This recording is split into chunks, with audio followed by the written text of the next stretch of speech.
Coca Cola ആദ്യമായിട്ട് ഈ നമ്മൾ കാണുന്ന സാന്റാക്ലോസ് വൈറ്റ് സാന്റാക്ലോസ് ആയിരുന്നു ഒരു കാലഘട്ടം വരെ. വൈറ്റ് സാന്റാക്ലോസിനെ കൊക്കക്കോള തീരുമാനിക്കുന്നു, ഞങ്ങളിതിനെ റെഡ് ഇടിച്ചിട്ട് ഒരു പ്രാവശ്യം കാണിക്കണേ. ആക്ച്വലി ഇത്രയും വലിയൊരു ഇമ്പാക്റ്റ് ഇതിന് ഉണ്ടാവും എന്ന് തീരുമാനിച്ചിട്ടൊന്നുമല്ല കൊക്കക്കോള ആദ്യമായിട്ട് റെഡ് സാന്റാക്ലോസിനെ ഇൻട്രൊഡ്യൂസ് ചെയ്തു.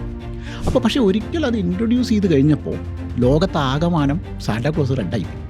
ഇപ്പം നമ്മൾ കോളേജുകളിൽ റെഡ് ഷർട്ടും റെഡ് തൊപ്പിയും റെഡൊക്കെ ഇട്ടിട്ട് ക്രിസ്മസ് ആഘോഷിക്കുന്നതിന് മുന്നിൽ കൊക്കക്കോള പോലൊരു ബ്രാൻഡിൻ്റെ സോഷ്യൽ ഇമ്പാക്റ്റ്.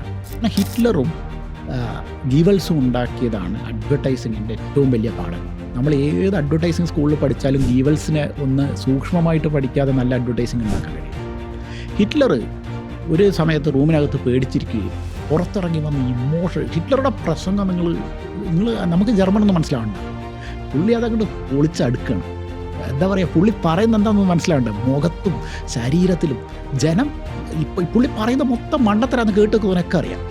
ആര്യൻ വർഗമെന്ന് പറയുന്നത് ലോകത്തെ സുപ്രീം മതമൊന്നല്ല, സുപ്രീം വർഗമല്ല എന്നും ഇതൊക്കെ ലോകത്ത് എല്ലാവർക്കും അറിയാം. അവിടെ കേട്ട് നിന്ന് ലോകത്ത് എല്ലാവർക്കും അതറിയാം. പക്ഷേ അതിൽ കാണിക്കുന്ന ഒരു ഇമോഷണൽ, ഞാൻ പറയുന്ന കാര്യത്തിൽ ഞാൻ കൺവിൻസ്. പിന്നെ ഹിറ്റ്ലർ അങ്ങോട്ട് അലക്കുകയാണ്. അതിൽ ഇമോഷൻസ് അങ്ങോട്ട് വാരി വിതറും, ജനം കൈയടിച്ചു പോകും.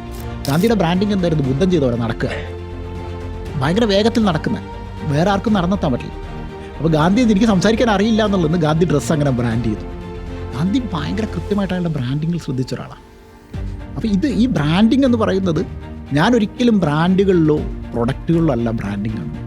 എങ്ങനെ ഇവരെ ട്യൂൺ ചെയ്യുന്നു. എത്ര വർഷങ്ങൾ ഗാന്ധി ഷർട്ടിട്ടുണ്ടാവില്ല, കൊതുകടിച്ചിട്ടുണ്ടാവില്ലേ? അപ്പോൾ എന്നിട്ട് കൊതുകടി കൊണ്ടുപോയാലും ശരി, ഞാൻ എൻ്റെ ബ്രാൻഡ് മാറ്റൂല. അപ്പോൾ ഗാന്ധിയുടെ ഉള്ളിൽ കടന്നു പോയിട്ടുള്ള ഒരു തോട്ട് ഇതൊക്കെ തന്നെ ആയിരിക്കും. Hello and welcome to QCDA talks. ഇന്ന് നമ്മുടെ കൂടെ ഉള്ളത് ബ്രാൻഡ് സ്വാമിയാണ്. തൻ്റെ സിദ്ധി കൊണ്ട് ഒരുപാട് ബിസിനസ്സുകളുടെ തൻ്റെ കരസ്പർശം കൊണ്ട് ഒരുപാട് മാറ്റങ്ങൾ ഉണ്ടാക്കിയ ബ്രാൻഡ് സ്വാമി. നമ്മുടെ മുന്നിലിരിക്കുന്ന ഈ ബ്രാൻഡ് സ്വാമിക്കും ഒരുപാടധികം പ്രത്യേകതകളുണ്ട്. ക്രിയേറ്റീവ് ഏജൻസി എന്ന് വിളിക്കാത്ത, അതുപോലെ തന്നെ അവാർഡ്സുകളിൽ നോമിനേഷൻസ് കൊടുക്കാത്ത, അതുപോലെ തന്നെ അദ്ദേഹത്തിൻ്റെ പോർട്ട്ഫോളിയോസുകളൊന്നും തന്നെ നിങ്ങൾക്ക് ബിഹാൻസിൽ കാണാൻ വേണ്ടി പറ്റില്ല. ഇനി ഒരു 2 വരി എഴുതാനാണെങ്കിൽ അദ്ദേഹം രാത്രികൾ ചെലവഴിക്കാൻ വേണ്ടി റെഡിയാണ്. കാരണം പേർപ്പസ് മീറ്റ് ചെയ്യുക എന്നുള്ളതാണ് അദ്ദേഹത്തിൻ്റെ ഫോർമോസ്റ്റ് ആയിട്ടുള്ള ഇമ്പോർട്ടൻസ് ഉള്ളത്. നമ്മൾ ഇക്കാലം ഓർത്ത് വെക്കുന്ന പേടിഎമ്മിൻ്റെയും സാംസങ്ങിൻ്റെയും മലബാർ ഗോൾഡിൻ്റെയും മിഡിവിക്സിൻ്റെയും അങ്ങനെ പേര് പറഞ്ഞാൽ തീരാത്ത അത്രയും ബ്രാൻഡുകളുടെ കൂടെ കഴിഞ്ഞ ഒരുപാട് വർഷക്കാലമായിട്ട് ബ്രാൻഡ് സ്വാമി വർക്ക് ചെയ്യുന്നു.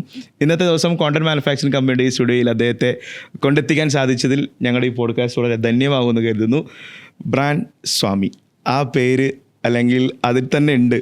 എന്താണ് ബ്രാൻഡുകൾക്ക് സ്വാമിയുടെ സേവനങ്ങൾ, അല്ലെങ്കിൽ സ്വാമി ബ്രാൻഡുകൾ എങ്ങനെയാണ് മാറ്റം വരുത്തുന്നത് എന്നുള്ളതൊക്കെ കേൾക്കുന്ന ആളുകൾക്ക് താല്പര്യം ഉണ്ടാവും. ആരാണ് ഈ ബ്രാൻഡ് സ്വാമി എന്നുള്ളത്? ഓക്കെ, ഈ ബ്രാൻഡ് സ്വാമി എന്നുള്ള പേരിടുന്നതിൻ്റെ പിന്നിൽ ഞാൻ ഒരുപാട് വർഷം മുമ്പാണ് ബ്രാൻഡ് സ്വാമി എന്നുള്ള പേരിലേക്ക് വരുന്നത്. ബ്രാൻഡ് സ്വാമി എന്നുള്ള കമ്പനി ഫോം ചെയ്തിട്ട് ഇപ്പോൾ ഒരു 4 വർഷമായിട്ടുള്ളൂ. പക്ഷേ എന്തുകൊണ്ട് ബ്രാൻഡ് സ്വാമി എന്ന് എന്നോട് ഒരുപാട് പേര് ചോദിച്ചിട്ടുണ്ട്. അപ്പോൾ അതിൻ്റെ ഒരു കാരണം ഞാൻ പലപ്പോഴും പറഞ്ഞിട്ടുണ്ട്. ലോകത്തെ ഏറ്റവും വലിയ ബ്രാൻഡ് ക്രിസ്ത്യൻ മതമാണ്.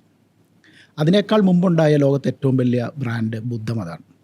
അപ്പോൾ അതിൻ്റെ ഒരു ബാക്ക്ഗ്രൗണ്ട് എന്താണ്?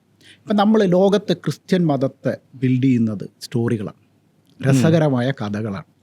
യേശു ക്രിസ്തു എന്ന് പറയുന്നത് ചരിത്രപരമായി നീണ്ട തലമുടിയുള്ള ഒരാളായിരിക്കാൻ യാതൊരു സാധ്യതയില്ല. മിഡിൽ ഈസ്റ്റിൽ ജനിച്ചു ഈ നമ്മുടെ ജെറുസലേമിൽ വളർന്ന ഒരു കുട്ടിക്ക് ഒരിക്കലും ഇപ്പം നമ്മൾ കാണുന്ന യേശു ക്രിസ്തുവിൻ്റെ മുഖാവാൻ ഒരു സാധ്യതയില്ല. അല്ലെങ്കിൽ നമ്മൾ ലാസ്റ്റ് സപ്പർ എന്ന് കേട്ടിട്ടുണ്ട്. ഈ ലാസ്റ്റ് സപ്പർ ഈ പാസ് ഓവർ മീൽ എന്ന് പറയുന്ന ജ്യൂസിൻ്റെ ഇടയിലുള്ള ഒരു കൾച്ചറാണ്.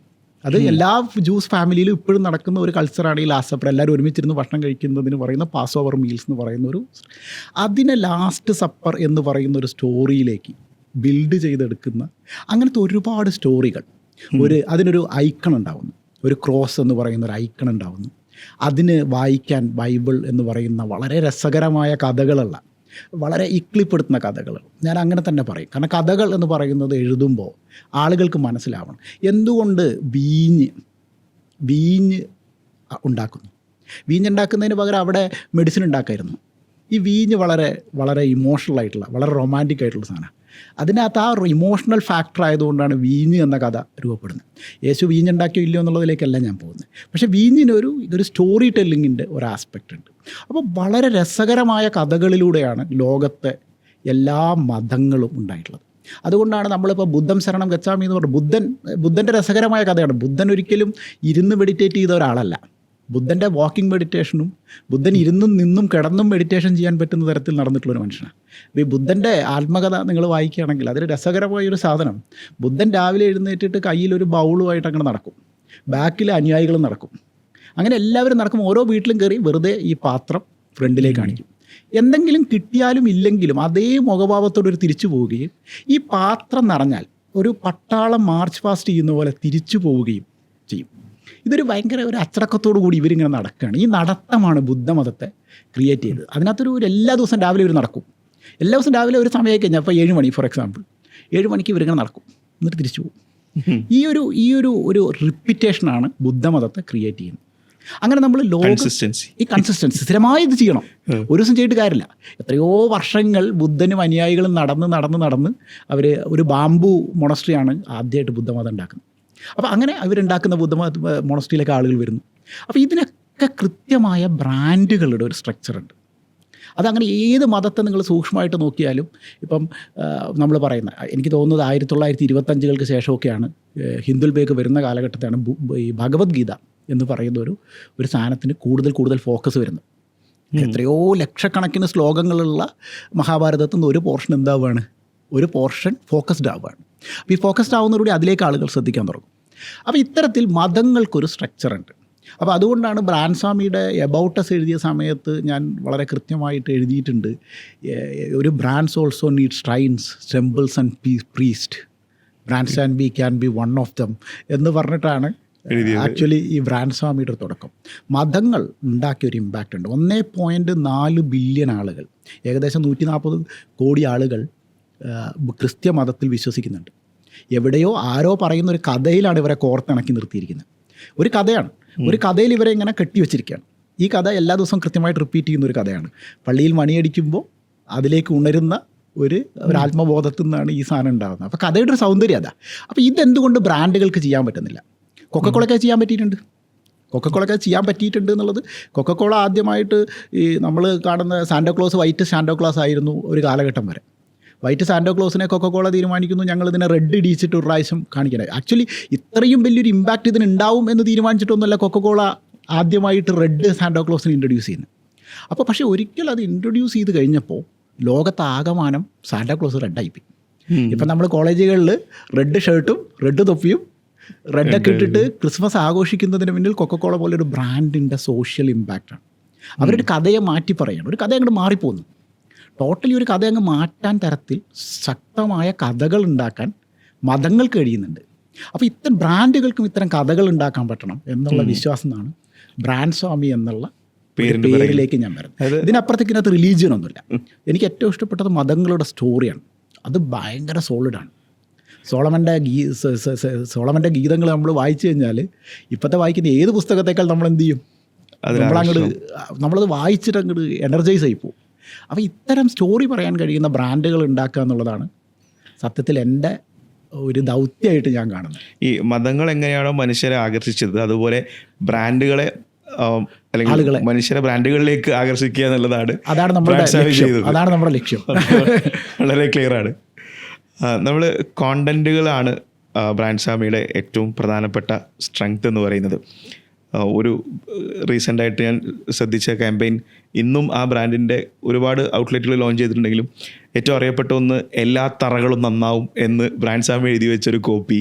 അത് പെരിന്തൽമണ്ണയിലാണ് ഔട്ട്ലെറ്റ് ഇനാഗുറേഷൻ നടന്ന സമയത്ത്. അത് റോഡ് സൈഡുകളിൽ ആ ബോർഡ് ഹോർഡിങ്സ് പൊങ്ങിയപ്പോൾ അതിന് മുന്നേയും എത്രയോ ഹോർഡിങ്സുകൾ അവിടെ വെച്ചിട്ടുണ്ടായിരുന്നു. പക്ഷേ ഈ ഒരു കോപ്പി അത് വരുമ്പോഴേക്കും ആളുകൾ ശ്രദ്ധ ആകർഷിച്ചിട്ടുണ്ടായി. ഇപ്പം മിഡിമിക്സ്, അത് ഒരുപാട് ക്യാമ്പയിൻസുകൾ ചെയ്ത ബ്രാൻഡാണ്. അവരുടെ 50ാം വാർഷികം തികയുന്ന സമയത്തേക്ക് പച്ച കളർ ബാക്ക്ഗ്രൗണ്ടിലൊരു പത പോലെ ഫോം വരുന്ന രീതിയിലേക്ക് സ്നേഹം പതഞ്ഞ 50 വർഷങ്ങൾ എന്ന് എഴുതുമ്പോഴേക്ക് 50 years of form filled with love. Malabar gold വളരെ ഒരുപാട് മേജറായിട്ടുള്ള ക്യാമ്പയിൻസുകൾ ചെയ്തിട്ടുള്ള ബ്രാൻഡാണ്. അതിൻ്റെ ഒരു ബ്രൈറ്റ്സ് ഓഫ് ഇന്ത്യ ക്യാമ്പയിൻ 5000 വർഷങ്ങൾക്ക് മുന്നേയുള്ള കഥകൾ മുതൽ തുടങ്ങിയിട്ട് എഴുതിയ ക്യാമ്പയിൻസുകൾ. ഇതിൻ്റെയൊക്കെ ഒരു പവർ എന്ന് പറയുന്നത് കോണ്ടൻ്റാണ്. എങ്ങനെയാണ് ഇത് സാധിക്കുന്നത്? ഇത് കോണ്ടൻറ്റ്, ഞാൻ ഒരു ആക്സിഡൻ്റൽ ആയിട്ടാണ് അഡ്വർടൈസിങ്ങിലേക്ക് വരുന്നത്. സത്യത്തിൽ ഞാനൊരു ലോങ് ടൈം ജേർണലിസ്റ്റ് ആയിരുന്നു. അപ്പം ജേർണലിസത്തിൽ നിന്ന് ഞാൻ ആക്ച്വലി എൻ്റെ ഒരു എനിക്ക് തോന്നുന്നത് 8ാമത്തെ വയസ്സ് മുതൽ ന്യൂസ് പേപ്പർ ബോയ് ആയിരുന്ന, അതാണ് എൻ്റെ അച്ഛൻ ഒരു ന്യൂസ് പേപ്പർ ഏജൻ്റായിരുന്നു. അപ്പോൾ ഞങ്ങൾക്കൊരു ചെറിയ കടയുണ്ട്. അപ്പോൾ അച്ഛൻ കടയിൽ നിൽക്കാൻ വേണ്ടിയിട്ട് വളരെ ചെറുപ്പത്തിൽ എന്നെ പത്രം കൊടുക്കാൻ വിടും. അപ്പോൾ അങ്ങനെ 4:00 എഴുന്നേറ്റ് നമ്മൾ പത്രം കൊടുക്കാൻ പോകുമ്പോൾ ആ പത്രക്കെട്ട് തുറന്ന് ആദ്യമായിട്ട് പത്രക്കെട്ട് തുറന്നിട്ട് അതിനുള്ളിൽ സപ്ലിമെൻറ്റ് തിരികെ വെക്കണം. അതാണ് ഏജൻറ്റുമാരുടെ വലിയ പണി. സപ്ലിമെൻറ്റും പത്രവും രണ്ടായിട്ടാണ് വരിക. അപ്പോൾ രാവിലെ ആദ്യത്തെ ഒരു 20 മിനിറ്റ് നമ്മൾ ഈ പത്രം തുറന്നിട്ട് സപ്ലിമെൻ്റ് ഉണ്ടെങ്കിൽ ഇതിനുള്ളിൽ കയറ്റി വെക്കണം. അങ്ങനെ വളരെ കുട്ടിയായിരുന്ന കാലത്ത് ഞാൻ ഈ പത്രം കയറ്റി വെക്കുന്നതിനിടയിൽ ഹെഡ്ലൈൻസ് വായിച്ചു തുടങ്ങിയ ഒരു താല്പര്യത്തിൽ നിന്നാണ് ഞാൻ ആക്ച്വലി പത്രത്തിലേക്ക് ആകർഷണമാവുന്നത്. അപ്പോൾ ഇതൊക്കെ കഴിഞ്ഞ് SSLCക്ക് വലിയ മാർക്ക് വാങ്ങിക്കഴിഞ്ഞപ്പോൾ അച്ഛനും അമ്മയും പറഞ്ഞു നിങ്ങൾ മെഡിസിന് പോകണം, എഞ്ചിനീയറിങ്ങിന് പോകണം. അപ്പോൾ ഞാൻ എന്ത് ചെയ്തു വെച്ചാൽ ഞാൻ അച്ഛനോട് പറഞ്ഞു ഞാൻ എന്തായാലും പോകില്ല. പക്ഷേ അച്ഛനും അമ്മ എന്ത് പറഞ്ഞു, ഒരു കണ്ടീഷൻ, സയൻസിന് പോകണം. അന്ന് മെഡിസിന് പോവാത്തതിൻ്റെ അല്ലെങ്കിൽ ആ ഒരു ചെയ്യാൻ പറ്റാത്തതിൻ്റെ ഒരു ഇതായിരിക്കും ഇന്നിപ്പോൾ ലോകത്ത് കാണുന്ന മേജർ ഹെൽത്ത് കെയർ ബ്രാൻഡുകളൊക്കെ അതും ആക്സിഡൻ്റലാണ്. കാരണം അന്ന് എനിക്ക് മെഡിസിനിൽ പോകാത്തത് ഞാൻ മെഡിസിന് പോകാത്ത 2 കാരണമുണ്ട്. അത് ഒരു അച്ഛനും അമ്മയോടും പറയാൻ പറ്റാത്തൊരു ഒന്നെൻ്റെ കൈ വിറയ്ക്കും. അപ്പോൾ ഈ കൈ വിറച്ചിട്ട് സർജറി ചെയ്താൽ ഹൃദയം മുറിക്കാൻ നോക്കുമ്പോൾ വൃക്ക മുറിഞ്ഞു പോകുമെന്നുള്ള പേടി കൊണ്ടാണ് ഇന്ന് ഹൃദയത്തിൽ തറയ്ക്കുന്ന കണ്ടന്റുകൾ എഴുതാൻ ബ്രാൻഡ് സ്വാമിക്ക് പറ്റുന്നത്. അതൊരു രസമാണ്. അപ്പോൾ ഈ ജേർണലിസ്റ്റിൻ്റെ ബാക്ക്ഗ്രൗണ്ടിൽ നിന്നാണ് ഞാൻ അഡ്വർടൈസിങ്ങിലേക്ക് സത്യത്തിൽ വരുന്നത്. അപ്പോൾ ഈ കണ്ടന്റിനോടുള്ള ഒരു ഭയങ്കരമായ സ്നേഹം എല്ലാ കാലത്തും എൻ്റെ ഉള്ളിലുണ്ട്. ഇത് വളരെ ഞാൻ പരമാവധി ഇപ്പം എന്ത് കിട്ടിയാലും വായിക്കും എന്ന് ഉറപ്പുള്ള ഒരാളാണ്. അതായത് എന്ത് കിട്ടിയാൽ ഞാൻ വായിക്കും. പിന്നെ എനിക്ക് എൻ്റെ ലൈഫിൽ വന്നു വിട്ടിട്ടുള്ളതൊന്നും ഞാൻ തീരുമാനിച്ച കണ്ടൻ്റ് ഒന്നുമല്ല.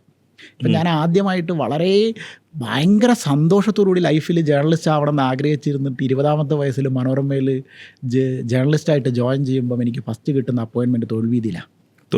ഇതിലും ദുരന്തം വേറൊന്നും ഉണ്ടാവില്ലല്ലോ. നമ്മൾ വലിയ ഫീച്ചർ റൈറ്ററൊക്കെ ആവണം, വലിയ സ്പോർട്സ് റിപ്പോർട്ടർ, വാറിലെ യുദ്ധകാര്യ ലേഖകരൊക്കെ ആവണം എന്ന് വിചാരിച്ച് പോകുന്ന നമ്മളെ പിടിച്ചിട്ടിടുന്നത് തൊഴിൽവീതിയിലാണ്. തൊഴിൽവീതിയിൽ എഡ്യൂക്കേഷണൽ കണ്ടൻറ്റ്, കരിയർ കണ്ടൻറ്റ് എങ്ങനെ ഡെവലപ്പ് ചെയ്യാം. പക്ഷേ അതെന്നെ സംബന്ധിച്ച് ഭയങ്കര ഒരു തോട്ട് പ്രൊവോക്കിംഗ് സാധനമായിരുന്നു. കണ്ടൻറ്റിന് ഏത് തൊഴിൽവീതി ആയാലും ശരി കണ്ടൻറ്റിന് എന്തെങ്കിലും ചെറിയ ചേഞ്ച് കൊണ്ടുവരാൻ പറ്റുമോ എന്നുള്ളൊരു പരീക്ഷണം. അവിടെ നിന്നാണ് പിന്നീട് സ്പോർട്സിൽ പോകുന്നു. അതെല്ലാം കഴിഞ്ഞ് ഒരു പ്രാവശ്യം എന്നോട് ഞാനിതൊക്കെ വിട്ടിട്ട് നാട്ടിലേക്ക് ഒരു ഫാമിലി ഇഷ്യൂവിൻ്റെ മുകളിൽ നാട്ടിലേക്ക് വരേണ്ടി വരുന്ന കാലഘട്ടത്തിൽ ഹെൽത്ത് കെയറിലൊരു മാഗസിൻ, അതും ഇന്ത്യയിലെ ആദ്യത്തെ റേഡിയോളജി മാഗസിൻ ഇറക്കാൻ പറ്റുമോ എന്ന് എൻ്റെ ഒരു ഫ്രണ്ട് ചോദിക്കുകയാണ്. അപ്പം ഞാൻ പറഞ്ഞു ഏത് മാഗസിൻ നമ്മളിറക്കും, മാഗസിൻ ആവണം എന്നേ ഉള്ളൂ. അങ്ങനെ ഈ സാധനത്തിൽ എനിക്കറിയില്ല, അന്ന് ഞാൻ സത്യത്തിൽ ഒരു CT എന്താണെന്നറിയില്ല, MRI എന്താണെന്നറിയില്ല, അൾട്രാസൗണ്ട് എന്താണെന്നറിയില്ല. പക്ഷേ സ്റ്റിൽ എനിക്ക് ആ കോൾ വന്നത് എനിക്കിപ്പോഴും ഉണ്ട്. ചെന്നൈയിൽ ഏതോ ഒരു തിരക്ക് പിടിച്ച തെരുവിൽ നിൽക്കുമ്പോഴാണ് ആദ്യമായിട്ട് ഈ കോൾ എനിക്ക് വരുന്നത്. ആ കോൾ വെക്കുന്നതിന് മുമ്പ് പറഞ്ഞു നമുക്കത് ശരിയാക്കാം, റേഡിയോളജി അല്ലേ, അപ്പോൾ ഈ റേഡിയോളജി എന്താണെന്ന് എനിക്ക് അറിഞ്ഞൂടാ. അപ്പോൾ ഞാൻ തിരിച്ച് വന്ന് ഇവിടെ വന്ന് റേഡിയോളജി എന്താണെന്ന് വായിച്ചു നോക്കി.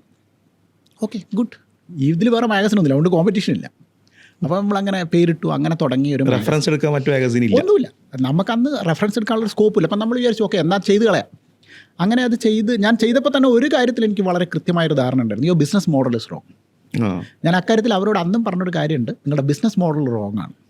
നിങ്ങളുടെ ഈ ഐഡിയ ഞാൻ ജയിപ്പിക്കും, പക്ഷേ ഇതിൻ്റെ ബിസിനസ് സക്സസ് ആവാനുള്ള സാധ്യത, നിങ്ങളുടെ ബിസിനസ് മോഡൽ റോങ് ആയതുകൊണ്ട് സാധ്യത വളരെ കുറവാണ്. ഞാനതിൻ്റെ ഫസ്റ്റ് കമൻറ്റ് അതായിരുന്നു. പക്ഷേ അവർ പറഞ്ഞു okay that we will take care. അപ്പം ഞാനൊരു കൺസൾട്ടൻറ്റ് മാത്രമാണ്.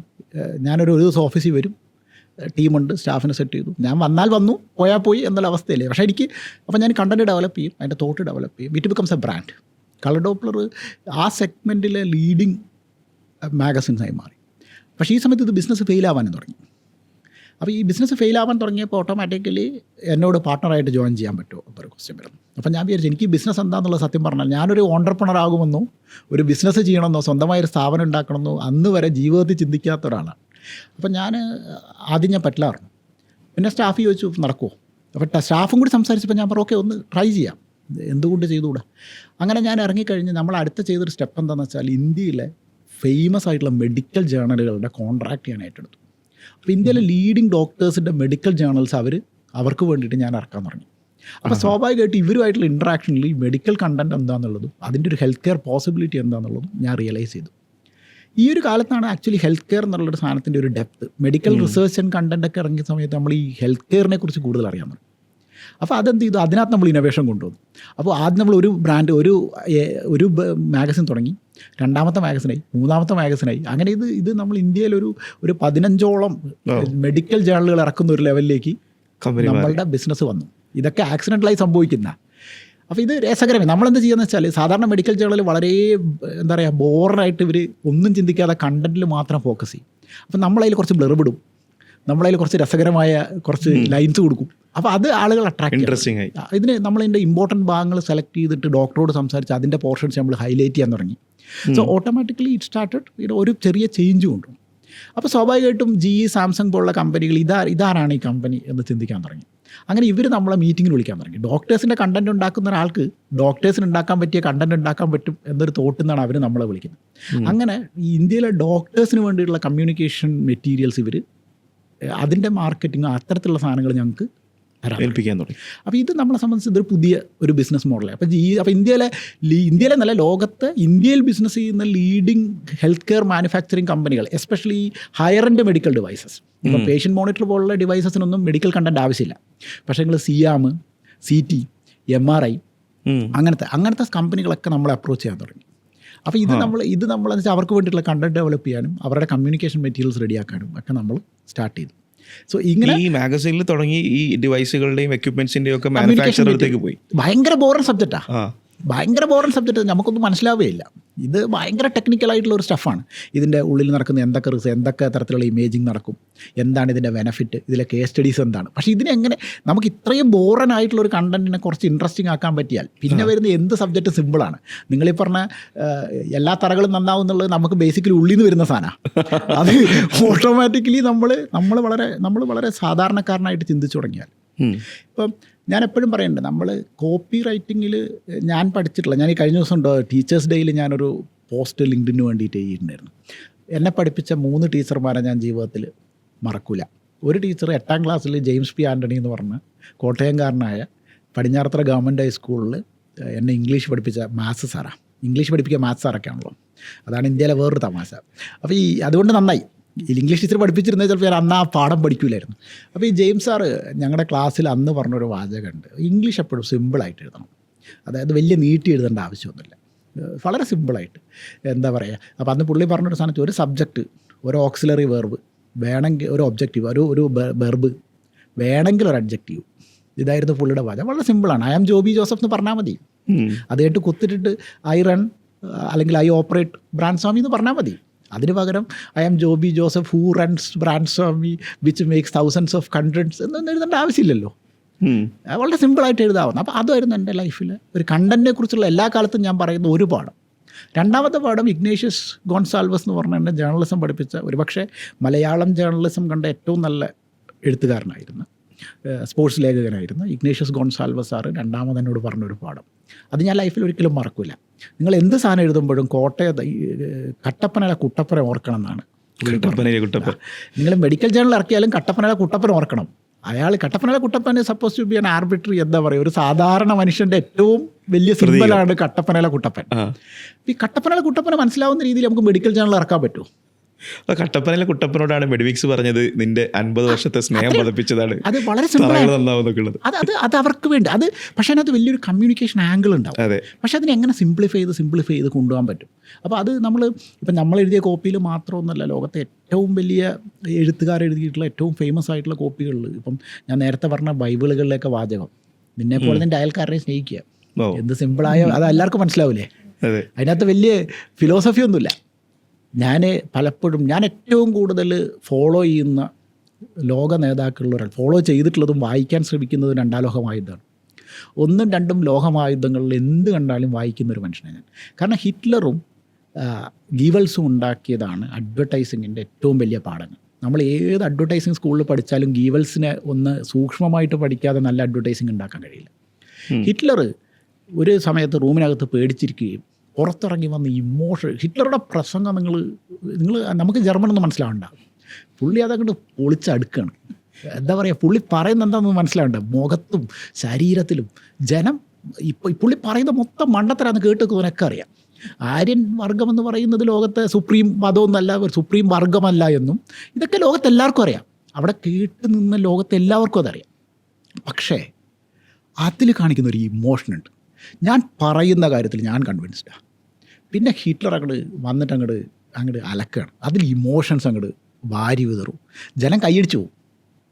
ജനം അത് പറയുന്നത് അതിൻ്റെ കണ്ടൻറ്റിൻ്റെ വാസ്തവം അറിഞ്ഞാൽ പോലും നമ്മൾ കൈയടിച്ചു പോകും.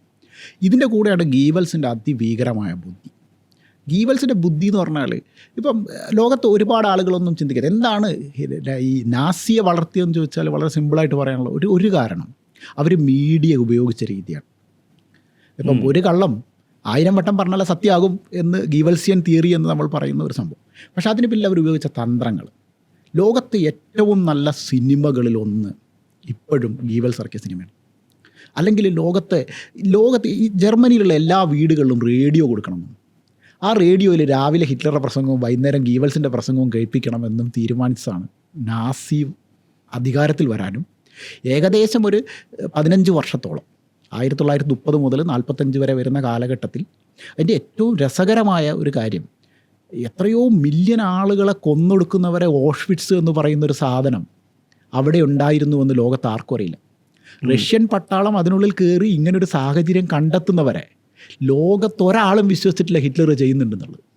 അപ്പോൾ എത്ര സൂക്ഷ്മമായിട്ടാണ് അവർ ആ കണ്ടൻറ്റിനെ എങ്ങനെയാണ് അവർ ആ കണ്ടൻറ്റ് പുറത്തേക്ക് പോവാതെ വെച്ചത്?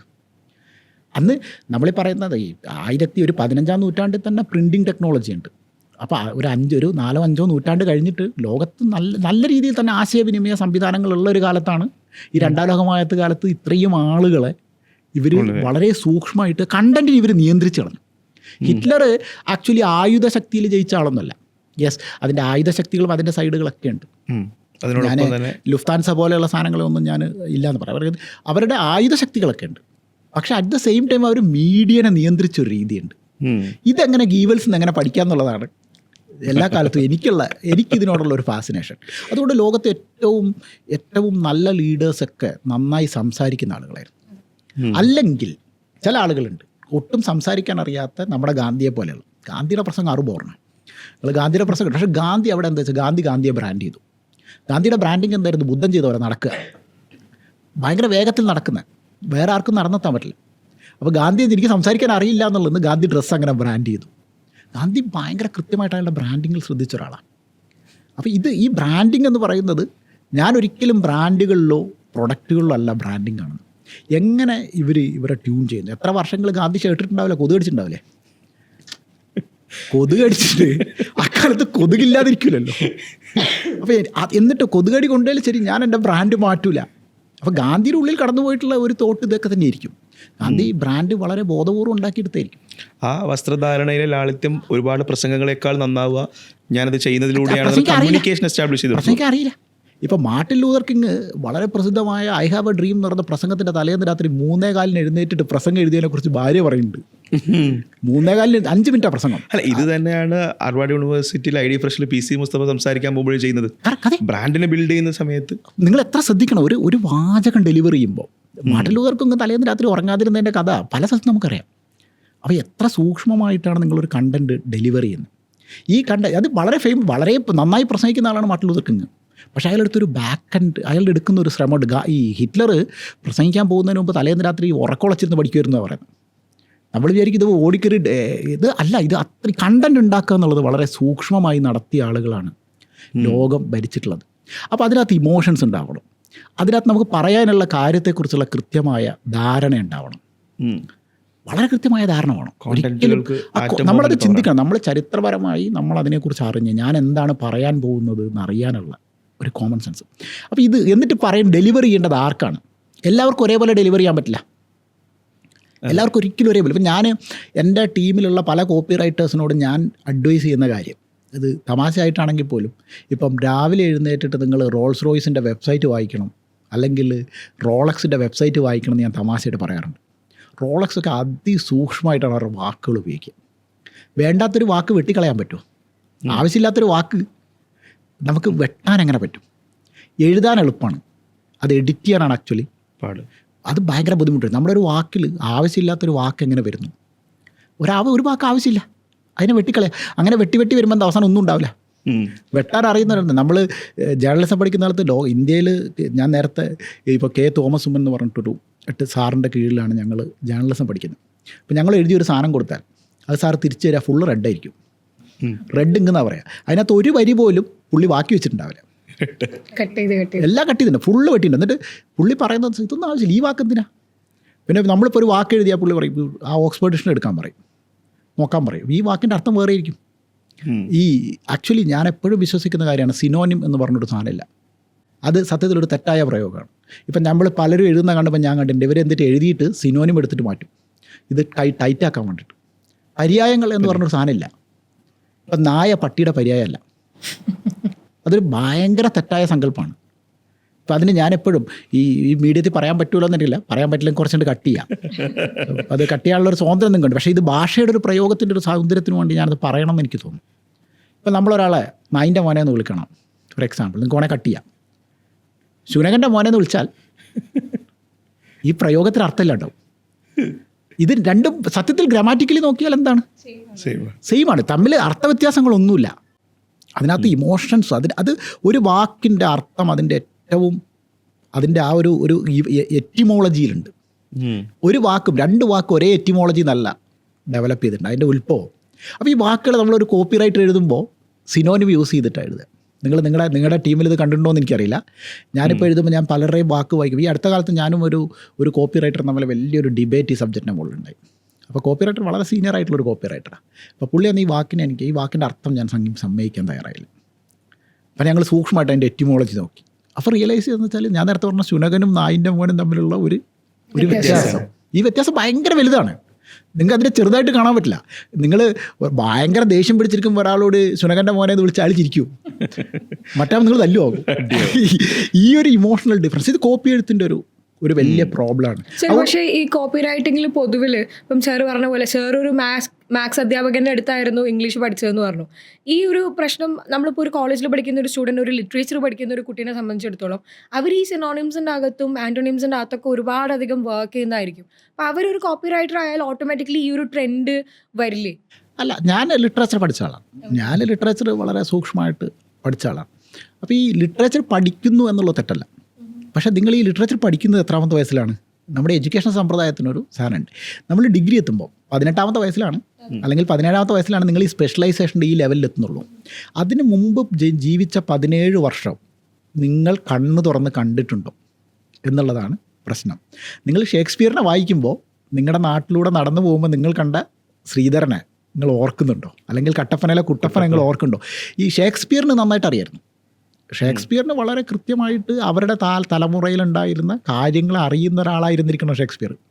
എന്നിട്ട് അവർക്ക് വേണ്ടിയിട്ടുള്ളൊരു ഓഡിയൻസിന് വേണ്ടിയിട്ടാണ് ഷേക്സ്പിയർ ഇത് എഴുതിയിട്ടുള്ളത്. ഇല്ലെങ്കിൽ ഒരിക്കലും ഇത്രയും സുന്ദരമായിട്ട് മാർക്ക് ആൻ്റണിയുടെ സ്പീച്ച് ഒരിക്കലും ഇത്രയും വൈകാരികമാവുമായിരുന്നില്ല.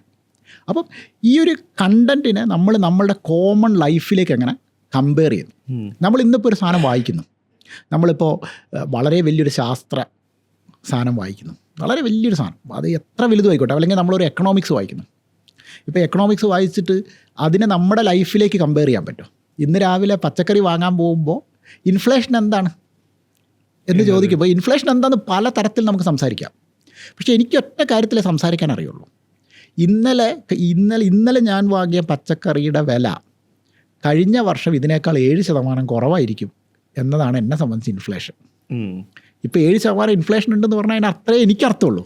ഇതിൻ്റെ മുകളിലേക്കുള്ള ഞാൻ ആഡം സ്മിത്തിനും അമർത്യ സെന്നൊക്കെ വിട്ടുകൊടുത്ത്. പക്ഷേ ഈ ഒരു നോളജ് മാത്രമേ എനിക്ക് സ്പ്രെഡ് ചെയ്യാനുള്ളൂ. ഒരു അഡ്വർടൈസിങ് കാരണം എന്നല്ല, ഞാനിതിന് ഇങ്ങനെ സംസാരിക്കുള്ളൂ. ഇന്നലെ വാങ്ങിയ തക്കാളിയുടെ വില കഴിഞ്ഞ വർഷം വാങ്ങിയ തക്കാളിയേക്കാൾ 7% കൂടുതലാണ്. കോണ്ടന്റിൻ്റെ ഒരു പ്രായോഗിക തലം, അതിന് ഏറ്റവും ആളുകൾക്ക് അതാണ് കോണ്ടന്റ് റൈറ്റിങ്ങും ടെക്നിക്കൽ റൈറ്റിങ്ങും തമ്മിലുള്ള വ്യത്യാസം. ടെക്നിക്കൽ റൈറ്റിംഗ് വരുന്ന സമയത്ത് ഇതിനെ വളരെ ടെക്നിക്കലായിട്ട് എഴുതാൻ പഠിക്കണം. ഇതിനകത്ത് എങ്ങനെ ശാസ്ത്രീയത, ഇതിൻ്റെ ഒരു ഇൻഡെപ്ത് വൊക്കാബുലറി എന്താണ് എന്നൊക്കെ നമ്മൾ ആലോചിക്കണം. അവിടെ ഉപയോഗിക്കുന്ന വാക്കുകൾ, ഇപ്പം ഈ അക്കാദമിക് റൈറ്റിംഗ് ഉണ്ടല്ലോ, ഈ അക്കാദമിക് റൈറ്റിംഗ് ചിലപ്പോഴൊക്കെ വായിക്കാൻ ഞാൻ വായിച്ചു നോക്കലുണ്ട്. അപ്പോൾ പലപ്പോഴും എനിക്ക് തോന്നുന്നത് ഒരു വാക്കും ആവശ്യമില്ല. അതൊന്ന് ഇരുന്ന് എഡിറ്റ് ചെയ്യാൻ ചിലപ്പോൾ അതിനകത്ത് ഒരു സാധനം ഉണ്ടാവില്ല. അതെന്തിനാണ് ഇത്ര കോംപ്ലിക്കേറ്റഡ് ആക്കുന്നത്? അക്കാദമിക്കായ കാര്യത്തെ എന്തിനും നിങ്ങൾ ഇത്ര കോംപ്ലിക്കേറ്റഡ് ആക്കണം? ഈ കോംപ്ലിക്കേറ്റഡ് ആക്കാൻ പഠിപ്പിക്കുന്ന ഒരു തലമുറയിലാണ് നമ്മൾ ജീവിക്കുന്നത്. എല്ലാം കോംപ്ലിക്കേറ്റഡാണ്. സ്കൂളിൽ മാർക്ക് കിട്ടണമെങ്കിൽ കോംപ്ലിക്കേറ്റഡ് ആയിട്ട് ജെറണ്ട് എന്താണെന്നുള്ള ഗ്രാമർ നോക്കിക്കഴിഞ്ഞാൽ നമ്മൾ ആക്റ്റീവ് വോയിസിന് വരും പാസീവ് വോയിസ് എഴുതിയ 2 മാർക്ക് കൂടുതലാണ്. സത്യത്തിൽ ആക്റ്റീവ് വോയിസിൽ എഴുതിയാൽ മതി. പക്ഷേ പാസീവ് വോയിസ് എഴുതിയത് വേറെ സാധനമായി. കാരണം അതിനകത്ത് ആവശ്യമില്ലാത്തൊരു വാസ് വന്നു, ആവശ്യമില്ലാത്തൊരു എന്തൊക്കെയോ കയറി വരുന്നു. അപ്പോൾ ഈ ഒരു സാധനത്ത് എഴുത്തിനെ എങ്ങനെ ഏറ്റവും സിമ്പിളായിട്ട് കാണാൻ പറ്റും, ഇതിനെങ്ങനെ പഠിപ്പിക്കാൻ പറ്റും, ഇതാണ് കോപ്പി റൈറ്റിങ്ങിൻ്റെ ഒരു സാധ്യത. അത് തന്നെയാണ്. പക്ഷേ പ്രശ്നം എന്ന് വെച്ചാൽ ഞാൻ എപ്പോഴും പറയാറുണ്ട്, കോപ്പി റൈറ്റേഴ്സ് ഒരുപാടുണ്ട്, പക്ഷേ കോമൺ സെൻസ് വളരെ കുറവാണ്. ഈ കോമൺ സെൻസാണ്. ഞാനും നിങ്ങൾ തമ്മിൽ സംസാരിക്കുമ്പോൾ അല്ലെങ്കിൽ ഞാൻ നിങ്ങളോട് വളരെ മനഃപൂർവ്വമാണ് വീഞ്ഞിനെക്കുറിച്ച് പറയുന്നത്. വീഞ്ഞിനെക്കുറിച്ച് പറഞ്ഞാൽ എൻ്റെ ഓഡിയൻസിന് അത് ആൽക്കഹോളാണ്, എല്ലാവർക്കും വീഞ്ഞിൽ കുറച്ച് താല്പര്യമുണ്ട്.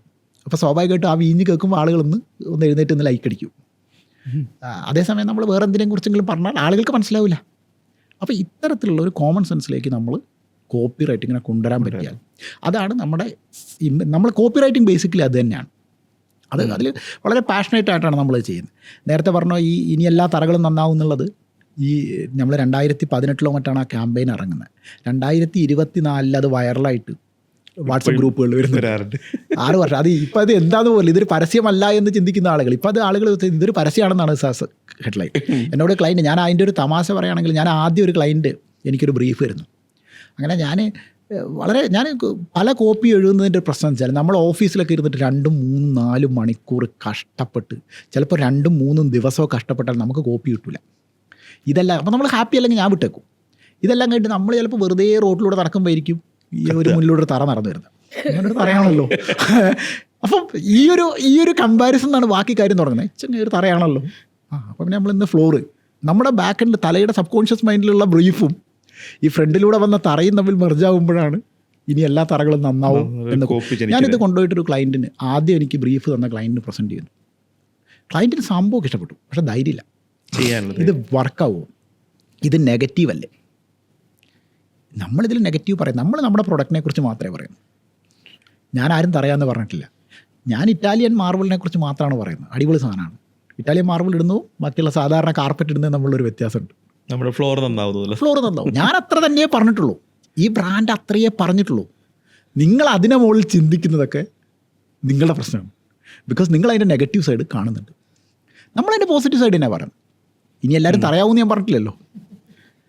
എല്ലാ തറകളും നന്നാവുമെന്നാണല്ലോ പറഞ്ഞില്ല. അപ്പോൾ എനിക്ക് എപ്പോഴും തോന്നിയിട്ടുള്ളൊരു കാര്യം, ഞാനതിൽ ഭയങ്കരമായിട്ട് ഞാൻ ഇത്രയും ഒരു 15 വർഷത്തോളമായി ഞാൻ അഡ്വർടൈസിങ്ങിൽ ഒരുപാട് തരത്തിലുള്ള നാഷണലി ഇൻ്റർനാഷണലുള്ള ക്ലയൻസിൻ്റെ കൂടെ വർക്ക് ചെയ്തപ്പോൾ നമ്മുടെ കസ്റ്റമേഴ്സിനെ ഭയങ്കരമായിട്ട് അണ്ടർ എസ്റ്റിമേറ്റ് ചെയ്യുന്നുണ്ട്. പല ചെറിയ ബ്രാൻഡുകൾ നമ്മുടെ കസ്റ്റമേഴ്സിനെ കുറിച്ച് ഇത് ഇങ്ങനെ പറഞ്ഞാൽ, ഇതിന് ഇത്ര എക്സ്പ്ലനേഷൻ കൊടുത്താലേ ഇവർക്ക് മനസ്സിലാവുള്ളൂ. ഞാൻ എഴുതിയതിൽ ഏറ്റവും നല്ല കോപ്പിയായിട്ട് എനിക്ക് ലൈഫിൽ എന്നോട് നിങ്ങൾ ചോദിച്ചു കഴിഞ്ഞാൽ ഞാൻ ഒരുപാട് വലിയ ബ്രാൻഡുകൾ ചെയ്തിട്ടുണ്ട്. അതിൽ 2 കോപ്പി എന്നെ സംബന്ധിച്ച് ഭയങ്കര പേഴ്സണലി എനിക്ക് ഇഷ്ടപ്പെട്ട കോപ്പിയാണ്. അത് 2 ഉണ്ടായ കഥ. ഒന്ന് KLM ആക്സിവയ്ക്ക് വേണ്ടിയിട്ട് ഒരു ക്യാമ്പയിൻ ചെയ്യുന്ന സമയം, അവരുടെ 20ാമത്തെ വർഷം. അപ്പം ഞാൻ ഒരുപാട് ആലോചിച്ചു എങ്ങനെ ഇത് പ്രസൻറ്റ് ചെയ്യണം. അപ്പോൾ അന്ന് ഞാൻ ഒരു വരി മാത്രമാണ് പ്രസൻറ്റ് ചെയ്തത്. അപ്പോൾ അതിങ്ങനെയായിരുന്നു: പണം കൊടുത്ത് ഞങ്ങൾ സ്നേഹം വാങ്ങി. പണം കൊടുത്ത് ഞങ്ങൾ സ്നേഹം വാങ്ങും. പണം കൊടുത്ത് ഞങ്ങൾ സ്നേഹം വാങ്ങി. പണം കൊടുത്ത് ഞങ്ങൾ സ്നേഹം വാങ്ങാൻ പറ്റില്ല എന്നെല്ലാവരും പറയും. അതെ. പക്ഷെ പണം കൊടുത്താൽ സ്നേഹം കിട്ടില്ല എന്നുള്ളൊരു സങ്കല്പം മാത്രമല്ലേ. ഞാൻ അത് പല സ്ഥലത്തും ഈ ക്ലാസ്സുകളൊക്കെ എടുക്കാൻ പോകുന്ന സമയത്ത് ഈ കോപ്പി പറയുമ്പോൾ ഞാനൊരു എക്സാമ്പിളായിട്ട് പറയലുണ്ട്. ഇപ്പം നമ്മളൊരു കോളേജിലൊരു പെൺകുട്ടിയെ പ്രേമിക്കുന്നു, ഒരു പെൺകുട്ടിയുടെ ബാക്കിൽ നടക്കുന്നു. നമ്മൾ പച്ച മലയാളത്തിൽ പറഞ്ഞ ഒരു പെൺകുട്ടിയുടെ ബാക്കിൽ നടക്കാൻ തുടങ്ങിയിട്ട് 5 വർഷമായി. ഈ പെൺകുട്ടിയാണെങ്കിൽ എല്ലാ ദിവസവും പറ്റില്ലാറയും. രാവിലെ പോകും, ഞാൻ ഐ ലവ് യു പറയും, അവളെ പറ്റില്ലാറയും. 5 വർഷം കഴിഞ്ഞ് ഈ കുട്ടിയുടെ അമ്മയ്ക്ക് ഒരു ലിവർ സിറോസിസ് ഉണ്ടാവും. അപ്പോൾ ട്രീറ്റ് ചെയ്യാൻ ഒരു 5 ലക്ഷം രൂപ വേണം. അപ്പോൾ ഈ ആൾ അന്ന് വരെ ബാക്കിൽ നടന്ന ആൾ ആ വഴിക്ക് പോയില്ല. പക്ഷേ വേറൊരാൾ സോഴ്സ് വഴി ഈ 5 ലക്ഷം രൂപ ഇയാൾ എങ്ങനെയോ കഷ്ടപ്പെട്ട് 5 ലക്ഷം ഉണ്ടാക്കിയിട്ട് ഇവനാണെന്ന് പോലും അറിയാതെ അവിടെ അടയ്ക്കുന്നു. വർഷങ്ങൾ കഴിഞ്ഞ് ഈ പെൺകുട്ടി അറിയായിരുന്നു അന്ന് പൈസ അടച്ചത് ഇവനാണ് എന്നിട്ട് ഇവൻ പിന്നെ വഴിക്ക് വന്നിട്ടൊന്നുമില്ല. ഇവൻ അതിൻ്റെ ക്ലെയിം എടുക്കാനും വന്നില്ല, ഇവൻ ആ വഴിക്കും വന്നില്ല. 5 വർഷം കഴിഞ്ഞിട്ട് അല്ലെങ്കിൽ 4 വർഷം കഴിഞ്ഞിട്ട് ഈ പെൺകുട്ടി അറിയാണ് അന്ന് ഇവനായിരുന്നു ആ പൈസ കൊടുത്തതെന്ന് പറഞ്ഞാൽ അവന് സ്നേഹം കിട്ടുമോ? എന്തായാലും ഒരു ഇമോഷൻ എന്തായാലും അവിടെ എന്തായാലും സ്നേഹം കിട്ടും. പണം കൊടുത്താൽ സ്നേഹം കിട്ടും. അതിൻ്റെ നമ്മൾ പണം കൊടുത്ത് തൂക്കി വാങ്ങുന്നില്ല എന്ന് മാത്രമേ ഉള്ളൂ. പണം കൊടുത്താൽ സ്നേഹം കിട്ടും. അത് തന്നെയാണ് നമ്മളുടെ ഫിനാൻസ് കമ്പനികൾ ചെയ്തത്. എല്ലായ്പ്പോഴും അല്ലെങ്കിലും പണം കൊടുത്താലും സ്നേഹം കിട്ടും എന്നുള്ളൊരു അർത്ഥമുറിച്ചുള്ള സ്റ്റേറ്റ്മെന്റ് തെറ്റാണ്. ഒരു ഫിനാൻസ് കമ്പനികൾ എപ്പോഴും നമ്മൾ നെഗറ്റീവായിട്ടാണ് കാണുന്നത്. എനിക്കത് ഭയങ്കര ഒരു സങ്കടമുള്ള കാര്യമാണ്. ഫിനാൻസ് കമ്പനികൾ എത്രയോ നല്ല കമ്പനികളാണ്. അവർ നിങ്ങളുടെ ഇപ്പം SBI ബാങ്കിൽ പോയാൽ എനിക്ക് എന്ത് വേണം, എനിക്ക് കമ്പനിയുടെ ഇത് വേണം, മറ്റേത് വേണം, മറിച്ചത് വേണം, ഡോക്യുമെൻ്റ് വേണം. പക്ഷേ എൻ്റെ അമ്മ ഹോസ്പിറ്റലിൽ കിടക്കുക, എൻ്റെ ആകെയുള്ളൊരു താലിമാലയാണ്. ഞാൻ ഈ താലിമാല ഊരി അങ്ങോട്ട് കൊടുക്കുന്നു, അവരെനിക്ക് 50,000 രൂപ തരുന്നു, അമ്മയ്ക്ക് ഞാൻ മരുന്ന് വാങ്ങുന്നു. ഇതൊരു കാരുണ്യ പ്രവർത്തനം തന്നെയാണ്. എന്തിനാണ് നമ്മൾ ഭയങ്കരമായിട്ട് അവരെ കുറ്റം പറയുന്നത്? അവർ ചെയ്യുന്ന ഒരു കാരുണ്യ പ്രവർത്തനം തന്നെയാണ് ഫിനാൻസ് കമ്പനികൾ. അതുകൊണ്ടാണ് ഞാൻ ഈ പണം കൊടുത്ത് ഞങ്ങൾ സ്നേഹം വാങ്ങിയെന്ന് വളരെ ഡെലിബറേറ്റായിട്ട് എഴുതുന്നത്. കാരണം അതൊരു വലിയ സാമൂഹ്യ പ്രവർത്തനം ചെയ്യുന്നുണ്ട് അവർ. ഇല്ലെങ്കിൽ നമ്മളാരും പോയിട്ട് നമ്മളിപ്പോൾ പലിശ കൊടുക്കാൻ വേണ്ടി, എന്നിട്ട് ഈ പലിശ വാങ്ങി അമ്മയ്ക്ക് മരുന്ന് വാങ്ങിയ ആൾ തന്നെ ഈ കമ്പനിയെ പിന്നെ കുറ്റവും പറയും. ആക്ച്വലി അത്തരത്തിലുള്ള അതുകൊണ്ടാണ് ഈ കോപ്പിയാണ് എനിക്ക് ഏറ്റവും പേഴ്സണലി ഇഷ്ടപ്പെട്ട കോപ്പി എന്ന് എനിക്ക്. രണ്ടാമത്തെ ഒരു കോപ്പി കുറേ കാലം മുമ്പ് എഴുതിയതാണ്. ഒരു ഓർഗാനിക് ഫ്രഷ് ബ്രാൻഡ് എൻ്റെ അടുത്ത് വരുന്ന സമയത്ത്. അപ്പോൾ അത് നമുക്ക് കിട്ടിയ ഡയറക്ഷൻ ഭയങ്കര രസമായിരുന്നു. അതായത് നോയിഡയിലെ എക്സ്പ്രസ് വേയിൽ ഒറ്റ ഹോർഡിങ്ങേ വെക്കുള്ളൂ. അതൊരു ഭയങ്കര ചലഞ്ചിങ് ബ്രീഫാണ്. നമ്മളോടൊരു ക്ലൈൻറ്റ് പറയുകയാണ് ഞങ്ങൾ ഒറ്റ ഹോർഡിങ്ങേ വെക്കുള്ളൂ, അത് ഇന്ന സ്ഥലത്താണ്, ഞങ്ങളുടെ ടാർഗറ്റ് ഇതാണ്. അപ്പോൾ അവർ പറഞ്ഞിട്ട് ഞങ്ങൾ സബ്സ്ക്രിപ്ഷൻ ബേസ്ഡ് ആയിട്ടുള്ള ഒരു ഓർഗാനിക് പ്രൊഡക്റ്റ് ഇത് ഞങ്ങൾ സ്റ്റാർട്ട് ചെയ്യാൻ പോകുന്നു. അപ്പോൾ സബ്സ്ക്രിപ്ഷൻ വെച്ചിട്ട് എന്ത് ചെയ്യാം, മാസത്തിൽ ഇത്ര തക്കാളി ഓർഡർ ചെയ്യാം. പക്ഷേ ഞങ്ങളെന്താണ് ഓർഗാനിക്കാണ്. വളരെ വർഷങ്ങൾക്ക് മുമ്പാണ്, ഞാൻ പറഞ്ഞത് 5-6 വർഷങ്ങൾക്ക് മുമ്പുള്ള, 5-6 അല്ല ഒരു 10 വർഷം മുമ്പുള്ളൊരു കഥയാണ്. അപ്പം എനിക്ക് ഈ ബ്രീഫ് കിട്ടിയ സമയത്ത് എൻ്റെ ഏറ്റവും വലിയ ടെൻഷൻ വെച്ചാൽ ഒറ്റ ഹോർഡിങ്ങേ ഉള്ളൂ. ഈ ഒറ്റ ഹോർഡിങ്ങിൽ നിന്ന് ഇവർ പറയുന്ന ടാർഗറ്റ് ഓഫ് ഡൗൺലോഡ്സ് ഞാൻ എത്തിക്കണം. അത് സംബന്ധിച്ച് വേറെ ഒരു പ്രൊമോഷൻ മെറ്റീരിയലില്ല. ഞങ്ങളുടെ മൊത്തം പൈസയും ഈ നോയിഡയിലെ ഈ എക്സ്പ്രസ് വേയിൽ ഒറ്റ ഹോർഡിങ്ങിൽ തീരും. അപ്പം ഈ ബ്രീഫ് എന്നെ സംബന്ധിച്ച് ഞാൻ ലൈഫിൽ കേട്ടിട്ടുള്ള ഏറ്റവും ടഫസ്റ്റ് ബ്രീഫ്. ഇതല്ലാതെ ഒരു ബ്രീഫും കൂടി എനിക്ക് ഇതേപോലെ ടഫസ്റ്റ് ആയിട്ട് കേട്ടിട്ടുണ്ട്. ആ ബ്രീഫ് ഞാൻ പറയാം, അതൊരു ഇൻട്രസ്റ്റിംഗ് സ്റ്റോറിയാണ്. അപ്പോൾ എന്നിട്ട് അവരത് വെച്ചു. അപ്പോൾ ഞാൻ ചിന്തിച്ചു, ഞാൻ കുറേ ചിന്തിച്ച്, ഞാൻ എത്രയോ രാത്രികൾ ഉറക്കമുളച്ചിട്ട് ഈ സാധനം ഞാൻ ചിന്തിക്കാൻ തുടങ്ങി. അങ്ങനെ ഒടുവിൽ ഞാൻ എഴുതിയ കോപ്പി എനിക്കിപ്പോഴും എൻ്റെ പേഴ്സണലാണ്. Apple is made of carrot എന്നാണ്. ആപ്പിളിൻ്റെ സിമ്പിളാണ് apple is made of carrot. Apple is made of carrot. Apple എന്ന് പറഞ്ഞാൽ നമ്മുടെ ആപ്പിളിൻ്റെ, സ്റ്റീവ് ജോബ്സിൻ്റെ ആപ്പിൾ ഐഫോണിൻ്റെ ആപ്പിളിൻ്റെ ഒരു പടവും ഈസ് മെയ്ഡ് ഓഫ് എന്ന് പറഞ്ഞ ക്യാരറ്റിൻ്റെ ഒരു പടം. എന്നിട്ട് അടിയിൽ നമ്മളൊരു വരി കൊടുത്തു, to know more about login to this site. അപ്പോൾ സൈറ്റിൻ്റെ ഉള്ളിൽ അപ്പോൾ ഇത് എനിക്ക് കിട്ടിയ ഒരു 2 ഇൻസൈറ്റിനകത്ത് ഞാൻ പറയാം എന്തുകൊണ്ട് ഇങ്ങനത്തെ ഒരു അപ്രോച്ച് എടുക്കും. ഇതിനകത്ത് ക്രിയേറ്റിവിറ്റി അല്ല ഇതിൻ്റെ ആംഗിൾ. ഒരു കാര്യം എനിക്കറിയാവുന്നത്, ആപ്പിൾ എന്ന് കണ്ടാൽ IT പാർക്കിലുള്ള 80% ആളുകളും അത് ഓപ്പൺ ചെയ്ത് നോക്കും. അതാണ് സ്റ്റീവ് ജോബ്സ് ഉണ്ടാക്കിയ ആപ്പിളിൻ്റെ ഒരു വാല്യൂ. IT ആണ്, യൂത്താണ്. സ്വാഭാവികമായിട്ട് ആപ്പിൾ എന്ന് കണ്ടു കഴിഞ്ഞാൽ അതെന്തായാലും ആപ്പിളിനെ കുറിച്ച് എന്ത് പറഞ്ഞാലും ആളുകൾ ഇത് ഓപ്പൺ ചെയ്ത് നോക്കും. സോ എൻ്റെ ഒരു ടാർഗറ്റ് അവിടെ മീറ്റ് ചെയ്തു. ആപ്പിൾ വെച്ചാൽ അവരത് ഓപ്പൺ ചെയ്ത് നോക്കും. പിന്നെ apple is made of carrot എന്ന് പറഞ്ഞാൽ ഓട്ടോമാറ്റിക്കലി ഇതെന്താണെന്ന് അറിയാമെന്നുള്ളത് ഇതിൽ ക്യൂരിയോസിറ്റി ഡ്രൈവ് ചെയ്യും. അപ്പോൾ ഇതിൻ്റെ ഉള്ളത്തെ സൈറ്റിൽ നമ്മൾ കൊടുത്തതെന്ന് വെച്ചാൽ ഓർഗാനിക് ആയിട്ടുള്ള ഫുഡ്, മിക്കവാറും സ്വന്തം തോട്ടത്തിലുണ്ടാക്കിയ ഫുഡ്, പച്ചക്കറികൾ മാത്രം കഴിച്ച് ജീവിക്കുന്ന ഒരു മനുഷ്യനാണ് സ്റ്റീവ് ജോബ്സ് എന്നുള്ള. അയാളുടെ ആത്മകഥ വായിക്കുന്ന സമയത്ത് ഐസക്സൺ എഴുതിയ സ്റ്റീവ് ജോബ്സിൻ്റെ ആത്മകഥ എന്നാണ് ആക്ച്വലി അത് വായിക്കുന്ന സമയത്ത് കിട്ടിയൊരു ഇൻസൈറ്റാണിത്. സ്വന്തം തോട്ടത്തിൽ നിന്ന് പച്ചക്കറി പറിച്ച് തിന്നുന്ന ഒരു മനുഷ്യൻ ആണ് സ്റ്റീവ് ജോബ്സ്. അപ്പം ഞങ്ങൾ പറഞ്ഞത്രേ ഉള്ളൂ, സ്റ്റീവ് ജോബ്സ് ഇത് ഉണ്ടാക്കിയില്ലായിരുന്നെങ്കിൽ ഇയാൾക്ക് ആപ്പിൾ ഉണ്ടാക്കാൻ പറ്റില്ലായിരുന്നു. ഇയാൾ വിഷമുള്ള വാചകം എങ്ങനെയായിരുന്നു, വിഷമുള്ള പച്ചക്കറികൾ വാങ്ങിയാണ് സ്റ്റീവ് ജോബ്സ് കഴിച്ചിരുന്നെങ്കിൽ ആപ്പിൾ ഉണ്ടാവില്ലായിരുന്നു. Subscribe to our organic food products. So it create a value. അപ്പോൾ ഇതിനകത്ത് കുറേ നോളജ് സ്പേസിനെ നമ്മൾ ഇതിനകത്തേക്ക് ഒരു കമ്മ്യൂണിക്കേഷൻ്റെ ബ്രീഫിലേക്ക് കൊണ്ടുവരുന്നുണ്ട്. ഒന്ന് ആ പുസ്തകം വായിച്ച ഓർമ്മ, ഒന്ന് സ്റ്റീവ് ജോബ്സിനെ കുറിച്ചുള്ള നമ്മളുടെ ഒരു നോളജ്, 2 IT കമ്മ്യൂണിറ്റി സ്റ്റീവ് ജോബ്സിനെ വായിക്കും എന്നുള്ള നമ്മുടെ ഇൻസൈറ്റ്, ഇതെല്ലാം ആ ഒരു ലൈനിൽ നടന്നു എന്നുള്ളതാണ്. ഇതിൻ്റെ ബാക്കിൽ വലിയൊരു പ്രോസസ്സ് ഉണ്ട്. കാരണം നമ്മൾ എത്രയോ വർഷം കൊണ്ട് നമ്മൾ നേടുന്ന അറിവാണ് നമ്മൾ ശരിക്കും ഒരു കോപ്പിയിലേക്ക് കൊണ്ടുവരുന്നത്. ഇതേപോലെ തന്നെ ഒരു ഭയങ്കര ബ്രീഫ് എനിക്ക് ലൈഫിൽ കിട്ടിയെന്ന് പറഞ്ഞാൽ ഒരിക്കലും ജീൻ്റെ ഒരു ബ്രീഫായിരുന്നു. ജി ഹെൽത്ത് കെയർ ഒരു മെഡിക്കൽ കോൺക്ലേവിൽ പങ്കെടുക്കുന്നു. അപ്പോൾ ഞങ്ങളുടെ മുന്നിലൊരു ഭയങ്കര രസകരമായൊരു ബ്രീഫ് ഇട്ടു. ചലഞ്ചിങ് ആണ്. ഒരു ലീഫ്ലെറ്റ്, ഒരു സിംഗിൾ പേജ് ലീഫ്ലെറ്റ് ഉണ്ടാക്കണം.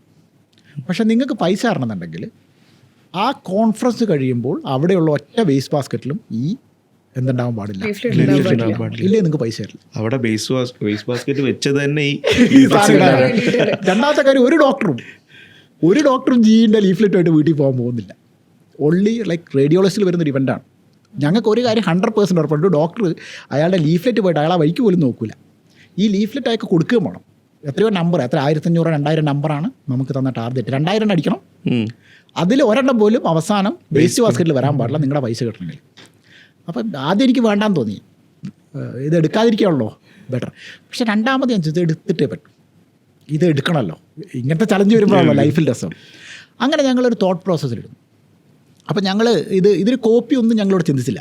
ഞങ്ങളുടെ മുന്നിലുള്ള പ്രോബ്ലം ഇത് വേസ്റ്റ് ബാസ്ക്കറ്റിൽ ഇടുന്നതാണ്. അപ്പോഴാണ് ഞങ്ങളിങ്ങനെ ഇരുന്നിരുന്ന് കുറേ ബ്രെയിൻ സ്റ്റോം ചെയ്ത സമയത്ത് നമ്മുടെ മനസ്സിൽ ഐഡിയ വരികയാണ്, ജിക്ക് ഒരു റൗണ്ടാണ് ജീൻ്റെ ലോഗോ. അപ്പോൾ ഞങ്ങൾ ചിന്തിച്ചു, നാണയം ഒരു പൈസ ആരും വേസ്റ്റ് ബാസ്ക്കറ്റിൽ ഇടില്ല. അത് 25 പൈസ ആയാൽ പോലും നമ്മളുടെ ഇന്ത്യൻ കൾച്ചർ വെച്ചിട്ട് ആ പൈസ വേസ്റ്റ് ബാസ്ക്കറ്റിൽ ഇടാൻ മനസ്സനുവദിക്കില്ല. അപ്പം ഞങ്ങൾ എന്ത് ചെയ്തെന്ന് വെച്ചാൽ 5 ഓരോ രൂപ തുട്ടെടുത്തു. എന്നിട്ട് അതിനെ ഈ ലീഫ്ലെറ്റിൽ ലാമിനേറ്റ് ചെയ്തു. 5 രൂപ തുട്ടാണ്. 5 രൂപയുള്ള വില. 5 × 5 2500 25,000 രൂപ കൊണ്ട് എന്തായി പരിപാടി കഴിഞ്ഞു. പക്ഷേ എന്ത് സംഭവിച്ചു, ഈ 5 രൂപ തുട്ട് ഇതിനകത്ത് ഒട്ടിച്ചു വെച്ചുകൊണ്ട് ഇത് വേസ്റ്റ് ബാസ്ക്കറ്റിൽ ഇടാൻ ഒരു ഡോക്ടർ എന്നല്ല, ഇപ്പോൾ ഇവിടുത്തെ ബില്യണർ ആയാൽ പോലും ഈ സാധനം വേസ്റ്റ് ബാസ്ക്കറ്റിൽ ഇടില്ല. ഒറ്റ ഒന്ന് പോലും വേസ്റ്റ് ബാസ്ക്കറ്റിൽ വിടാതെ ആ ക്യാമ്പയിൻ നമ്മൾ പൂർത്തിയാക്കി. അപ്പം ഞാൻ പറഞ്ഞത് ഒരു ബ്രീഫിനെ നമ്മൾ എന്താണ് ബ്രീഫ്, ആ ബ്രീഫിലേക്ക് തീവ്രമായി പോയിട്ട് അതിന് പലതരത്തിൽ നമ്മൾ പല ആംഗിളും നോക്കിക്കഴിഞ്ഞാൽ കിട്ടുന്ന ഒന്നാണ് അഡ്വർടൈസിംഗ് എന്ന് എനിക്ക് തോന്നുന്നു. പക്ഷേ ഇവിടുത്തെ കമ്മ്യൂണിക്കേഷൻ തെറ്റിപ്പോരുന്നു. അപ്പോൾ ഇതിനകത്ത് നമ്മുടെ കോപ്പി എന്തായിരുന്നു എന്ന് വെച്ചാൽ, കറക്റ്റ് കോപ്പി എനിക്ക് ഓർമ്മയില്ല, പക്ഷേ ഇതിൻ്റെ കോൺസെപ്റ്റ് ഇങ്ങനെയായിരുന്നു, എന്താ പറയുക, the value for money medical equipment, something like that. 5 രൂപയുടെ തൊട്ട് വെച്ചിട്ട് 50 ലക്ഷത്തിൻ്റെ പ്രൊഡക്റ്റിനെ കുറിച്ച് നമ്മൾ പറയുകയാണ്. Value for money is important. അപ്പോൾ അത്തരത്തിലുള്ളൊരു തോട്ട് പ്രോസസ്സാണ് എനിക്ക് തോന്നുന്നു കണ്ടൻറ്റിൻ്റെ ഒരു സ്ട്രെങ്ത്. ചിലപ്പോൾ ഈ കോണ്ടന്റ് അകത്ത് കമ്മ്യൂണിക്കേഷനാണ് സാർ കൂടുതലും സ്ട്രെസ് ചെയ്ത് പറഞ്ഞത്. പക്ഷേ ഇപ്പം കൂടുതൽ ആൾക്കാർ ഒരു ക്രിയേറ്റിവിറ്റി എന്നുള്ള രീതിയിലാണ് എല്ലാ സാധനത്തിനെയും കൺസിഡർ ചെയ്യുന്നത്. അതിനെ പറ്റിയിട്ട് സാറിന് എന്താ ഒരു തോട്ട്? ഇതിൽ ആക്ച്വലി ഞാൻ നേരത്തെ എനിക്ക് തോന്നിയൊരു കാര്യം, ക്രിയേറ്റീവ് ഇൻഡസ്ട്രി എന്ന് പറയുന്ന ഇൻഡസ്ട്രി അല്ല നമ്മൾ എല്ലാവരും. ഞാൻ ക്രിയേറ്റീവ് ഏജൻസി എന്ന് പറയുന്നു. ഞാൻ ഒരിക്കലും എൻ്റെ ഒരു കമ്പനിയിലും ഞാൻ ക്രിയേറ്റീവ് ഏജൻസി എന്നൊരു വാചകം ഉപയോഗിച്ചിട്ടില്ല. ഇതിൽ ക്രിയേറ്റിവിറ്റി അല്ല, ഇതൊരു ക്രിയേറ്റീവ് ഏജൻസിയോ ക്രിയേറ്റീവ് ബിസിനസ്സോ അല്ല നമ്മൾ ചെയ്യുന്നത്. ഇവിടെ ഒരു കമ്മ്യൂണിക്കേഷൻ ബിസിനസ്സിലാണ് നമ്മൾ നിൽക്കുന്നത്. നമ്മുടെ ക്ലയൻ്റ് ഒരു പ്രൊഡക്റ്റുമായിട്ട് നമ്മുടെ അടുത്ത് വരുന്നു. പ്രൊഡക്റ്റ് എന്തും ആവാം, ആ പ്രൊഡക്റ്റ് എന്താണെന്ന് ഇപ്പോൾ നമുക്ക് പ്രെഡിക്റ്റ് ചെയ്യാൻ പറ്റില്ല. പക്ഷേ അങ്ങനെ വരുന്ന ഒരാളുടെ നമ്മുടെ ക്രിയേറ്റിവിറ്റി, ഞാൻ പോർട്ട്ഫോളിയോ ഉണ്ടാക്കാത്ത, ബിഹാൻസിൽ പ്രൊഫൈൽ ഇല്ലാത്ത ക്രിയേറ്റീവ് ഡയറക്ടറാണ്. നിങ്ങൾക്ക് ലോകത്ത് ഏത് ഒരു ഇയർ ആയുള്ള ആളുടെ ബിഹാൻസിൽ നിങ്ങൾക്ക് പ്രൊഫൈൽ കാണാൻ പറ്റും. പക്ഷേ ബ്രാൻഡ് സ്വാമിയുടെ പ്രൊഫൈൽ നിങ്ങൾക്ക് ബിഹാൻസിൽ കാണാൻ പറ്റില്ല. കാരണം എൻ്റെ ക്രിയേറ്റിവിറ്റി കാണിക്കാൻ വേണ്ടിയിട്ടല്ല ക്ലയൻ്റ് എനിക്ക് പൈസ തരുന്നത്. ആദ്യത്തെ 2 വർഷത്തിന് ശേഷം ഒരു ക്രിയേറ്റീവ് അവാർഡ്സിലും അപ്ലൈ ചെയ്യാത്ത, ഫസ്റ്റ് വർഷം ഞാൻ കമ്പനി തുടങ്ങി ആദ്യത്തെ വർഷം എനിക്ക് പെപ്പർ അവാർഡ്സ് കിട്ടുന്നു. പിന്നീട് ഒരിക്കൽ പോലും ഞാൻ ഒരു അവാർഡിനും കഴിഞ്ഞ 10 വർഷത്തിനുള്ളിൽ അപ്ലൈ ചെയ്തിട്ടില്ല. പക്ഷെ പല അവാർഡുകളുടെയും പിറകിൽ ജൂറി ബോർഡിലുണ്ട്. ഉണ്ട് അത് അതിൻ്റെ. പക്ഷേ എനിക്ക് അവാർഡ് വേണ്ട, അവാർഡുകളല്ല എന്നെ തീരുമാനിക്കുന്നത്. എൻ്റെ ഒരു ക്യാമ്പയിൻ ആളുകൾ സസ്റ്റെയിൻ ചെയ്യപ്പെടുന്നുണ്ടോ. അപ്പോൾ ഞാൻ നേരത്തെ പറഞ്ഞു, ഇതിൽ ക്രിയേറ്റിവിറ്റി അല്ല, ഇതിൽ കമ്മ്യൂണിക്കേഷനാണ് പ്രധാനം. ഒരു കാര്യം പറയാൻ വേണ്ടിയാണ് ക്ലയൻറ്റ് നമ്മുടെ അടുത്ത് വന്നത്. ഒരു കാര്യം പറയാൻ വേണ്ടി മാത്രമല്ല, അയാളുടെ പ്രൊഡക്റ്റ് വിൽക്കാൻ വേണ്ടിയിട്ടാണ് അയാൾ വന്നിട്ടുള്ളത്. അപ്പോൾ എൻ്റെ ഒരേ ഒരു ഇൻറ്റൻഷൻ അതിൽ ഏത് ആംഗിൾ വെച്ചാൽ അത് വിൽക്കും എന്നുള്ളതാണ്. ഏത് ആംഗിളാണ് ഇതിൽ വിൽക്കാൻ പറ്റിയ ആംഗിൾ. ഈ കമ്മ്യൂണിക്കേഷൻ കറക്റ്റ് മറ്റൊരാളിലേക്ക് ഏത് ഭാഷയിലും, അത് ഞാൻ ഭാഷ എന്ന് പറയുന്നത് അതൊരു വീഡിയോ ആവാം, കണ്ടൻറ്റ് എന്ന് പറയുന്നത് കോപ്പി എഴുത്തല്ല എന്നുള്ളൊരു പ്രശ്നമുണ്ട്. ഈ കോപ്പി വേഴ്സസ് കണ്ടൻറ്റ് ഡിഫറൻസ് ഉണ്ട്. അപ്പം നമ്മളൊരു കണ്ടൻറ്റ് എന്ന് മാത്രമേ ചിന്തിക്കുന്നുള്ളൂ. 2012 ഞാൻ കമ്പനി തുടങ്ങുമ്പോൾ എൻ്റെ കമ്പനിയുടെ tag line without content there is no marketing എന്നായിരുന്നു.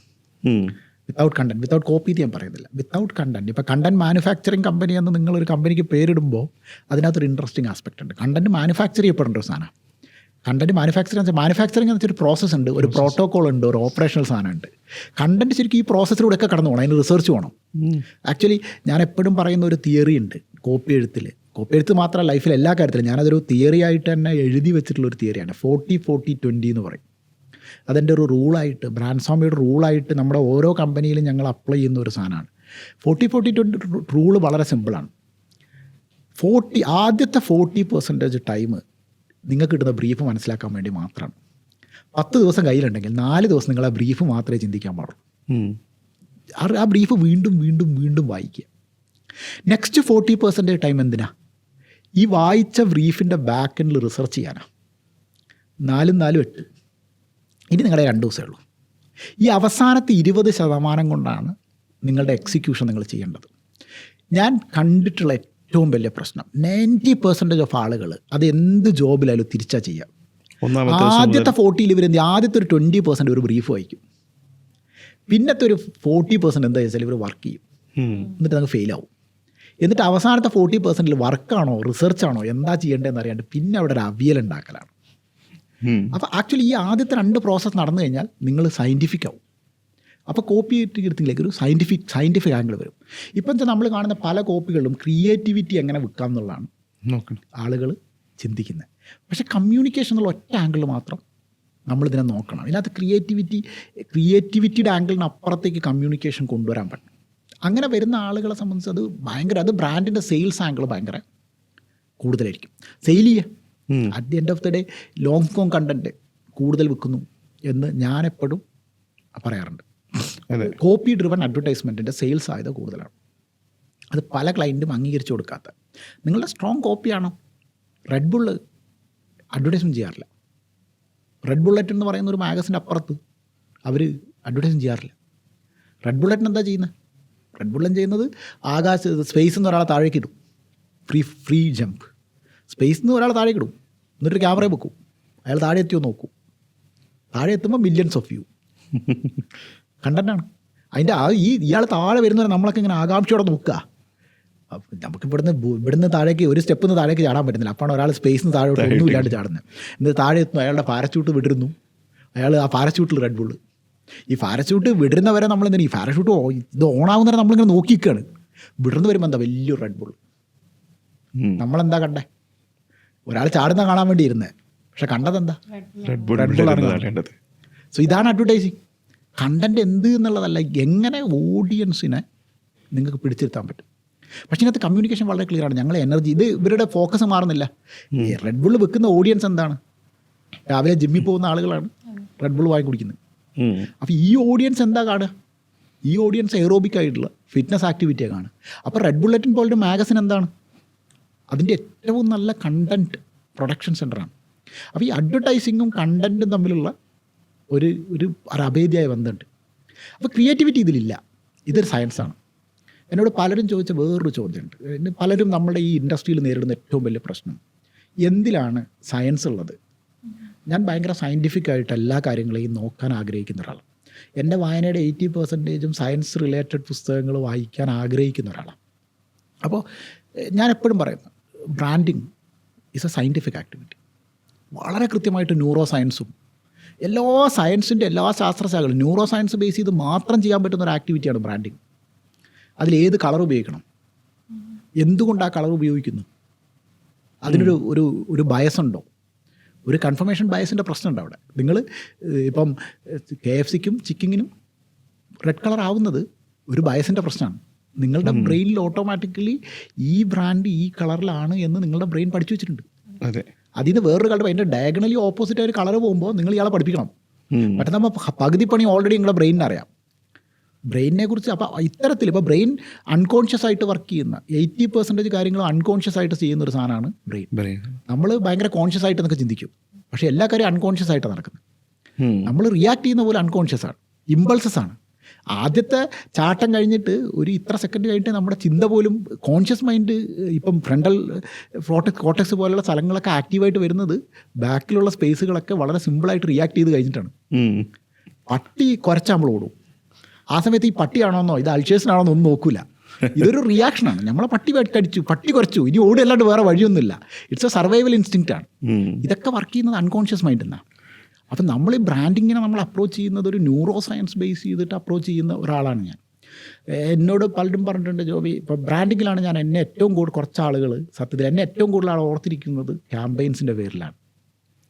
ക്യാമ്പയിൻസ് ഭയങ്കര സക്സസ്ഫുൾ ആയതിനു ശേഷം ബ്രാൻഡിങ് എന്ന് പറഞ്ഞാൽ പലരും എൻ്റെ അടുത്ത് വരില്ല. പക്ഷേ എനിക്ക് എപ്പോഴും തോന്നിയിട്ടുള്ളത്, ഞാൻ ഏറ്റവും കൂടുതൽ എക്സ്പെർട്ടൈസും ടൈമും സ്പെൻഡ് ചെയ്തിട്ടുള്ളത് ബ്രാൻഡിങ്ങിലാണ്. റീഡിങ്ങിൻ്റെ കേസിൽ ഞാൻ ഏറ്റവും കൂടുതൽ പഠിക്കാൻ ശ്രമിച്ചിട്ടുള്ളത് ബ്രാൻഡുകളുടെ ആസ്പെക്ട്സിന്, കളർ ഇതാണ്. അപ്പോൾ എന്താ പ്രശ്നം വെച്ചാൽ നമുക്ക് കൃത്യമായൊരു ധാരണയുണ്ട്, ഈ ലോഗോ ഇങ്ങനെ ആയിരിക്കണം, ലോഗോ എന്തായിരിക്കണം. അപ്പം സയൻസാണ് എന്ത് കമ്മ്യൂണിക്കേഷൻ. ക്രിയേറ്റിവിറ്റി വേറൊരു സാധനമാണ്. നോവൽ എഴുതുന്ന പോലെയാണ്. നോവൽ എഴുതുമ്പോൾ അതിനകത്ത് ഇങ്ങനെ എഴുതാവുന്നൊന്നുമില്ല, അത് നോവൽ വരുന്ന പോലെ എഴുതി പോവാണ്. ഇപ്പം മുറക്കാമിയൊക്കെ പറയലുണ്ട്, ഞാൻ രാവിലെ പേപ്പർ എടുക്കുന്നു ഇരിക്കുന്നു. ഒരു ദിവസം രാവിലെ പുള്ളി 10 കിലോമീറ്റർ ഓടും. 10 കിലോമീറ്റർ ഓടി വന്നാൽ പിന്നെ പുള്ളി എന്ത് ചെയ്യും? എഴുതായിരിക്കും. അതാ എന്ത് വന്നാലും പുള്ളി രാവിലെ എഴുതായിരിക്കും. ഇത് എല്ലാ ഫേമസ് എഴുത്തുകാരും പറഞ്ഞിട്ടില്ല. അപ്പോൾ വരുന്നതാണ് എഴുത്ത്. മുൻകൂട്ടി ചിന്തിച്ച സാധനമൊന്നുമല്ല മുറക്കാമി എഴുതുന്നത്. മുറക്കാമി പല ഘട്ടത്തിൽ പറഞ്ഞിട്ടുണ്ട്. മുറക്കാമി മാത്രമല്ല, ലോകത്ത് എല്ലാ ഫേമസ് എഴുത്തുകാരും പറഞ്ഞിട്ടുണ്ട്. രാവിലെ പേപ്പറിന് മുന്നിൽ ഒരു ബ്ലാങ്ക് പേപ്പർ എടുക്കുന്നു. രാവിലെ നമ്മുടെ ഇപ്പം പല എഴുത്തുകാരും ഹോട്ടൽ റൂം എടുത്തിട്ട് രാവിലെ പോവും, പേപ്പർ എടുക്കും, ചായ വെക്കും, വരക്കെ എഴുതാൻ തുടങ്ങും. എന്താ എഴുതി എങ്ങനെ എഴുതുന്നൊന്നുമില്ല. പക്ഷേ നമ്മൾ അഡ്വർടൈസിങ് കോപ്പി എഴുതുമ്പോൾ അങ്ങനെയല്ല. കാരണം നമുക്ക് തോന്നി എഴുതാൻ പറ്റില്ലല്ലോ. പേർപ്പസും കാര്യങ്ങളും ഇവിടെ കൃത്യമായൊരു പർപ്പസും കൃത്യമായൊരു ലോജിക്കും ഇതിനകത്ത് റാഷണൽ ഡിഫൈൻ ചെയ്യപ്പെടേണ്ടതുണ്ട്.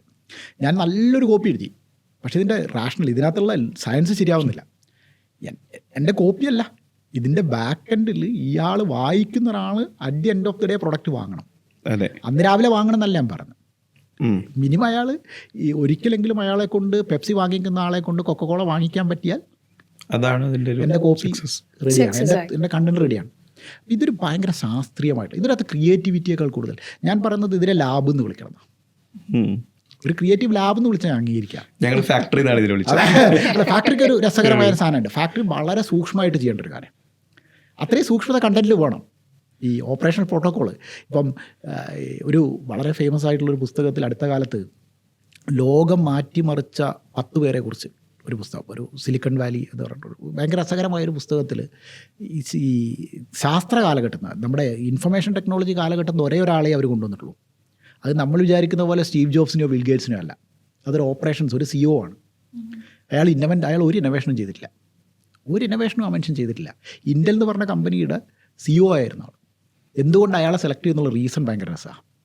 ഇന്നോവേഷൻ ആർക്കും ചെയ്യാം, പക്ഷേ മൈക്രോചിപ്പ് ഇത്രയും നമ്പർ ഓഫ് ചിപ്സ് ഉണ്ടാക്കാൻ പറ്റുമായിരുന്നില്ല. ഈ പ്രൊഡക്ഷൻ ഇത് നമ്പർ ഉണ്ടെങ്കിൽ മാത്രമേ ഈ സാധനം എനിക്കിപ്പോൾ 2 ലാപ്ടോപ്പ് വേണം. ഈ 2 ലാപ്ടോപ്പ് അടുക്കുള്ള എത്രയോ ചിപ്പുകൾ ഉണ്ടാക്കണം. ഈ ചിപ്പുകൾ ആർക്കും ഇത്ര പെട്ടെന്ന് സ്കെയിലബിൾ ആയിട്ട് ഉണ്ടാക്കാൻ പറ്റുന്നില്ല. അതുകൊണ്ടാണ് കൊറോണ കഴിഞ്ഞ് എത്രയോ കാലങ്ങൾ നമുക്ക് കമ്പ്യൂട്ടർ കിട്ടില്ലായിരുന്നു, ലാപ്ടോപ്പ് കിട്ടില്ലായിരുന്നു. ഈ ചിപ്പ് സ്കെയിലബിൾ ആയിട്ട് ഉണ്ടാക്കാൻ പറ്റാതിരുന്ന ഒരു കാലഘട്ടത്തിൽ അതിനെ ഒരു ഓപ്പറേഷണൽ പ്രോട്ടോക്കോള് ഡെവലപ്പ് ചെയ്തതിൻ്റെ പേരിലാണ് ഇൻ്റൽ CEOനെ ആ ലിസ്റ്റിൽ കൊണ്ടുവരുന്നത്. ആ ലിസ്റ്റിൽ ബാക്കിയുള്ള ആളുകളൊക്കെ രസമാണ്. നെപ്പോളിയനൊക്കെ ആണെങ്കിലും വേറെ ഉള്ളത്, യേശു ക്രിസ്തു നെപ്പോളിയനൊക്കെ ഉള്ള ഒരു ലിസ്റ്റാണത്, രസമാണ്. അതൊരു ആരും ചിന്തിക്കാത്തൊരു കാര്യമാണ്. ഒരു പ്രോസസ് ഇസ് വെരി ഇമ്പോർട്ടൻറ്റ്. നമ്മൾ ഇന്നോവേഷനൊക്കെ പറയുന്നു, ഇന്നോവേഷൻ ആർക്കും ചെയ്യാം. ഇന്നോവേഷനൊക്കെ നമ്മളൊരു തോട്ടാണ്. ആ തോട്ടിനെ എങ്ങനെ ഓപ്പറേറ്റ് ചെയ്യുന്നു ഇൻ്റൽ. അതുകൊണ്ടാണ് ഇൻ്റൽ ഇൻസൈഡ് എന്ന് പറയുന്നത്. ആപ്പിള് ചിപ്പ് ഉണ്ടാക്കാൻ ഒരുപാട് ശ്രമിച്ചു. സ്റ്റീവ് ജോബ്സിൻ്റെ ഏറ്റവും വലിയ സ്വപ്നങ്ങളിലൊന്നായിരുന്നു സ്വന്തമായി ചിപ്പ് ഉണ്ടാക്കുക എന്നുള്ളത്. എന്നിട്ട് ഒടുവിൽ എന്താ സംഭവിച്ചത്? ചിപ്പ് ഉണ്ടാക്കാൻ പറ്റിയില്ല. മോട്ടറോളം ചിപ്പ് വാങ്ങേണ്ടി വന്നു. അതിന് പോയ യാത്രയെക്കുറിച്ച് അയാളുടെ ആത്മകഥ രസകരമായിട്ട് പറയുന്നുണ്ട്. അപ്പോൾ ഈ ചിപ്പ് ഉണ്ടാക്കുക എന്നുള്ളത് ഭയങ്കര അതൊരു ഓപ്പറേഷൻ. അതുകൊണ്ടാണ് പറഞ്ഞത് കണ്ടൻറ്റിൻ്റെ നിങ്ങൾ ഫാക്ടറി എന്ന് വിളിക്കുമ്പോൾ ആ ഫാക്ടറി അങ്ങനെ ടൊയോട്ടയും ഫോർഡും കൊണ്ടുവന്ന റെവല്യൂഷൻ അതാണ്. 2 വർഷത്തിനുള്ളിൽ കാറുകളുടെ എണ്ണം ഭയങ്കരമായിട്ട് കൂട്ടാൻ ആർക്ക് പറ്റി? ഈ കമ്പനികൾ, ഫോർഡിനും ടൊയോട്ടയ്ക്കും പറ്റി. കാരണം ഒരു പ്രോട്ടോക്കോൾ അത്രയും ഡിഫൈൻ ചെയ്തു. കണ്ടന്റ് അങ്ങനത്തെ ഒരു പ്രോട്ടോക്കോൾ വേണം. അതാണ് ഞാൻ നേരത്തെ പറഞ്ഞ 40-40-20 റൂള്. ഈ 40-40-20 റൂൾസ് നമ്മുടെ ഈ വീഡിയോ കാണുന്ന ഒരുപാട് പേരെ ഹെൽപ്പ് ചെയ്യുന്നുള്ളത് ഉറപ്പാണ്. ഈ വീഡിയോ കാണുന്ന പുതിയ തുടക്കക്കാരായിട്ടുള്ള ആൾക്കാർക്ക് ഒരു കോപ്പി റൈറ്റർ ആവണം. നമ്മൾ ഈ സ്മോൾ പീസ് ഓഫ് കോണ്ടന്റുകളെയാണല്ലോ കോപ്പി എന്ന് പറയാം. അല്ലെങ്കിൽ ഒരു കോണ്ടന്റ് റൈറ്റർ ആവണം. ഈ മേഖലയിലെ കരിയർ ഓപ്പർച്യൂണിറ്റീസ് എത്രത്തോളാണെന്നുള്ളതും അങ്ങനെ വന്നു കഴിഞ്ഞാൽ ഇവർക്കൊക്കെയും ഇതിൻ്റെ അകത്തുനിന്ന് ഏൺ ചെയ്യാനും ഗ്രോ ചെയ്യാനും പറ്റുന്നൊരു കേരളത്തിൻ്റെ ഒരു പൊട്ടൻഷ്യൽ സാറിൻ്റെ ഒരു കാഴ്ചപ്പാടിൽ? ഇതിൽ ഞാൻ കേരളത്തിൻ്റെ ഒരു പൊട്ടൻഷ്യൽ എന്ന് ഞാൻ പറയുന്നില്ല. അതായത് കേരളത്തിൻ്റെ ഒരു പൊട്ടൻഷ്യലിനേക്കാൾ കൂടുതൽ ഇതിനകത്ത് ഈ ലാംഗ്വേജിനുള്ള 2 പ്രത്യേകത, അത് ആരും ശ്രദ്ധിക്കാത്തൊരു പ്രത്യേകതയാണ്. ഇത് പേഴ്സണലായിട്ട് ഞാൻ ലൈഫിൽ പഠിച്ചൊരു പാഠമാണ്. ഞാൻ ഡിഗ്രി പഠിക്കാൻ വേണ്ടിയിട്ട് കോഴിക്കോട് ദേവഗിരി കോളേജിൽ ഡിഗ്രി ഇംഗ്ലീഷ് പഠിക്കാൻ പോവാം. അപ്പോൾ ഞാൻ നേരത്തെ പറഞ്ഞ പോലെ ഡോക്ടർ ആവാൻ എനിക്ക് പറ്റില്ല. വലിയ മാർക്കൊക്കെ വാങ്ങിയിട്ടും ഡോക്ടർ ആവാൻ ഞാൻ മെഡിക്കൽ എൻട്രൻസ് എഴുതണ്ട എന്ന് തീരുമാനിച്ചിട്ട് ഇംഗ്ലീഷ് പഠിക്കാൻ ഇറങ്ങിത്തിരിക്കുകയാണ്. അങ്ങനെ ഇംഗ്ലീഷ് പഠിക്കാൻ പോയി. ഫസ്റ്റ് ഇയറിൽ ഞാൻ നന്നായി വായിക്കുമായിരുന്നു. അപ്പോൾ ഫസ്റ്റ് ഇയറിൽ ഇംഗ്ലീഷ് പഠിക്കാൻ പോയി. അവിടെ എത്തിക്കഴിഞ്ഞ ദേവഗിരിയിൽ എത്തിക്കഴിഞ്ഞ വർഷമാണ് ഞാൻ മനസ്സിലാക്കുന്നത് എനിക്ക് ഇംഗ്ലീഷിൻ്റെ ഗ്രാമറും അറിയില്ല, ഒന്നും അറിയില്ല. ഇത് ഭയങ്കര എഴുതുന്നതൊക്കെ തെറ്റ്. നമുക്ക് ഷേക്സ്പിയർ വായിക്കാനൊക്കെ താല്പര്യം, ഇംഗ്ലീഷ് വായിക്കാനല്ല. നമ്മൾ മലയാളം വായിച്ചാണല്ലോ പരിചയം. നമ്മൾ പടിഞ്ഞാറത്തറ എന്ന് പറയുന്ന, കുപ്പാടത്തറ എന്ന് പറയുന്ന, കൽപ്പറ്റയെന്ന് നമുക്ക് ആ കാലത്ത് നാട്ടിലൊരു ജീപ്പ് പോലും ഉണ്ടായിരുന്നില്ല. 4 കിലോമീറ്റർ നടന്ന് മാത്രമേ എനിക്ക് സ്കൂളിലേക്ക് പോകാൻ പറ്റുള്ളൂ. എനിക്ക് ഇംഗ്ലീഷ് പത്രം കിട്ടണമെങ്കിൽ 21 കിലോമീറ്റർ യാത്രയുണ്ടായിരുന്നു. അന്ന് ഹിന്ദു വരുന്നത് 21 കിലോമീറ്റർ അപ്പുറത്താണ്. അപ്പോൾ ഇംഗ്ലീഷ് പത്രം പോലും ഇല്ലാത്തൊരു നാട്ടിലാണ് നമ്മൾ ജനിക്കുന്നത്. അതുകൊണ്ട് നമുക്ക് മലയാളം നമുക്ക് ഹാൻഡിൽ അറിയാം, പക്ഷേ ലോകവിവരമൊക്കെ ഉണ്ട്. അന്ന് ഞാൻ +2 പഠിക്കുമ്പോൾ മാത്സ് ക്ലാസ്സിൽ വീരേന്ദ്രകുമാറിൻ്റെ ഗാട്ടും കാണാച്ചാരടും ബാക്കിലിരുന്ന് വായിച്ച് എൻ്റെ ടീച്ചർ പുറത്താക്കിയിട്ടുണ്ട്. അപ്പം നമുക്ക് ഈ ലോകവിവരമൊക്കെ ഉണ്ട്, പക്ഷേ എന്തില്ല, ഇംഗ്ലീഷ് നമുക്ക് വായിക്കാറില്ല. പക്ഷേ നമ്മൾ ഇംഗ്ലീഷ് പഠിക്കുക എന്നുള്ളൊരു ആഗ്രഹം ഇംഗ്ലീഷാണല്ലോ, ലിറ്ററേച്ചറാണല്ലോ. മലയാളം പഠിച്ചിട്ട് കാര്യമില്ല, മലയാളം നമുക്ക് അറിയാതെ തന്നെ അറിയാം. അങ്ങനെ ഫസ്റ്റ് ഇയർ കഴിഞ്ഞപ്പോൾ നമ്മൾ വളരെ എഫിഷ്യൻ്റായിട്ട് തോറ്റു. കാരണം വേറെ നമുക്ക് നോളജ് ഇല്ലാത്തതുകൊണ്ടൊന്നല്ല, ഇംഗ്ലീഷ് നമുക്ക് ഈ സാധനം എഴുതാനും അറിയില്ല, വായിക്കാനും അറിയില്ല. അങ്ങനെ ഫസ്റ്റ് ഇയർ ഞാനത് മാനാഞ്ചർ സ്ക്വയറിൽ ഒരു രാത്രി കിടന്നു. ഈ തോൽവിയുടെ ആകാതെ അന്ന് ഹോസ്റ്റലിൽ നിന്ന് ഇറങ്ങിപ്പോയിട്ട് അടുത്തെന്താ ചെയ്യേണ്ടതറിയില്ല. ഏത് വലിയ എല്ലാവരെയും വെല്ലുവിളിച്ച് ഞാൻ ഡോക്ടറാവാൻ പറ്റില്ല എന്നൊക്കെ പറഞ്ഞ് വീട്ടിൽ നിന്ന് ഇറങ്ങുകയും ചെയ്ത് ഇംഗ്ലീഷിൽ തോക്കുകയും ചെയ്തു. മാനാഞ്ചർ സ്ക്വയറിൽ ഇങ്ങനെ കിടക്കുക. അപ്പോൾ രാത്രി അങ്ങനെ ആലോചിച്ച് വാട്ട് ടു ഡു നെക്സ്റ്റ്. അപ്പോൾ ഞാൻ തീരുമാനിച്ചത് എന്തായാലും ഇറങ്ങി തിരിച്ച് ഒന്നല്ല എനിക്ക് 2 ചോയ്സ് വന്നിട്ടുണ്ട്. ഒന്നല്ല ഇത് നിർത്തിയിട്ട് ഹിസ്റ്ററി മറ്റേ പഠിക്കാം. അപ്പോൾ ഞാൻ രക്ഷപ്പെടും. കാരണം ഹിസ്റ്ററി എനിക്ക് എല്ലാ സബ്ജക്റ്റും ഇഷ്ടമുണ്ട്. ഹിസ്റ്ററിയിൽ നിന്ന് മാത്രമൊന്നുമില്ല, ഏത് സബ്ജക്റ്റ് പഠിക്കാൻ എനിക്ക് താല്പര്യം. അപ്പോൾ ഞാൻ തീരുമാനിച്ചു എന്നാൽ ശരി നമുക്ക് പിറ്റേന്ന് ഞാൻ വാശി എന്നാൽ പിന്നെ ഇത് പഠിച്ചിട്ടല്ലേ ഉള്ളൂ. അങ്ങനെ ഞാൻ ആദ്യം പിറ്റേന്ന് രാവിലെ ദേവഗിരി ലൈബ്രറി ഫേമസാണ്. ഇപ്പോൾ അവരുടെ ലൈബ്രറി കേരളത്തിലെ നമ്പർ 1 ആണ്. അപ്പം ഞാനന്ന് ലൈബ്രറി കയറി ഒരു ബുക്ക് എടുത്ത്, ഒരു ഇംഗ്ലീഷ് ബുക്ക് എടുത്ത്, ആദ്യം ഒരു നോവൽ എടുത്ത്. ഒരു നിവർത്തിയുമില്ല, ഒരക്ഷരം മനസ്സിലാവുന്നില്ല. അടുത്ത ഡിക്ഷണറി വെച്ച് നോക്കിയാൽ ഇത് സാധനം മനസ്സിലാവില്ല. അങ്ങനെ ഞാൻ വിചാരിച്ചു എന്നാൽ ഇത് കുറച്ചൊരു ചെറിയ സാധനമാണ് പോയം.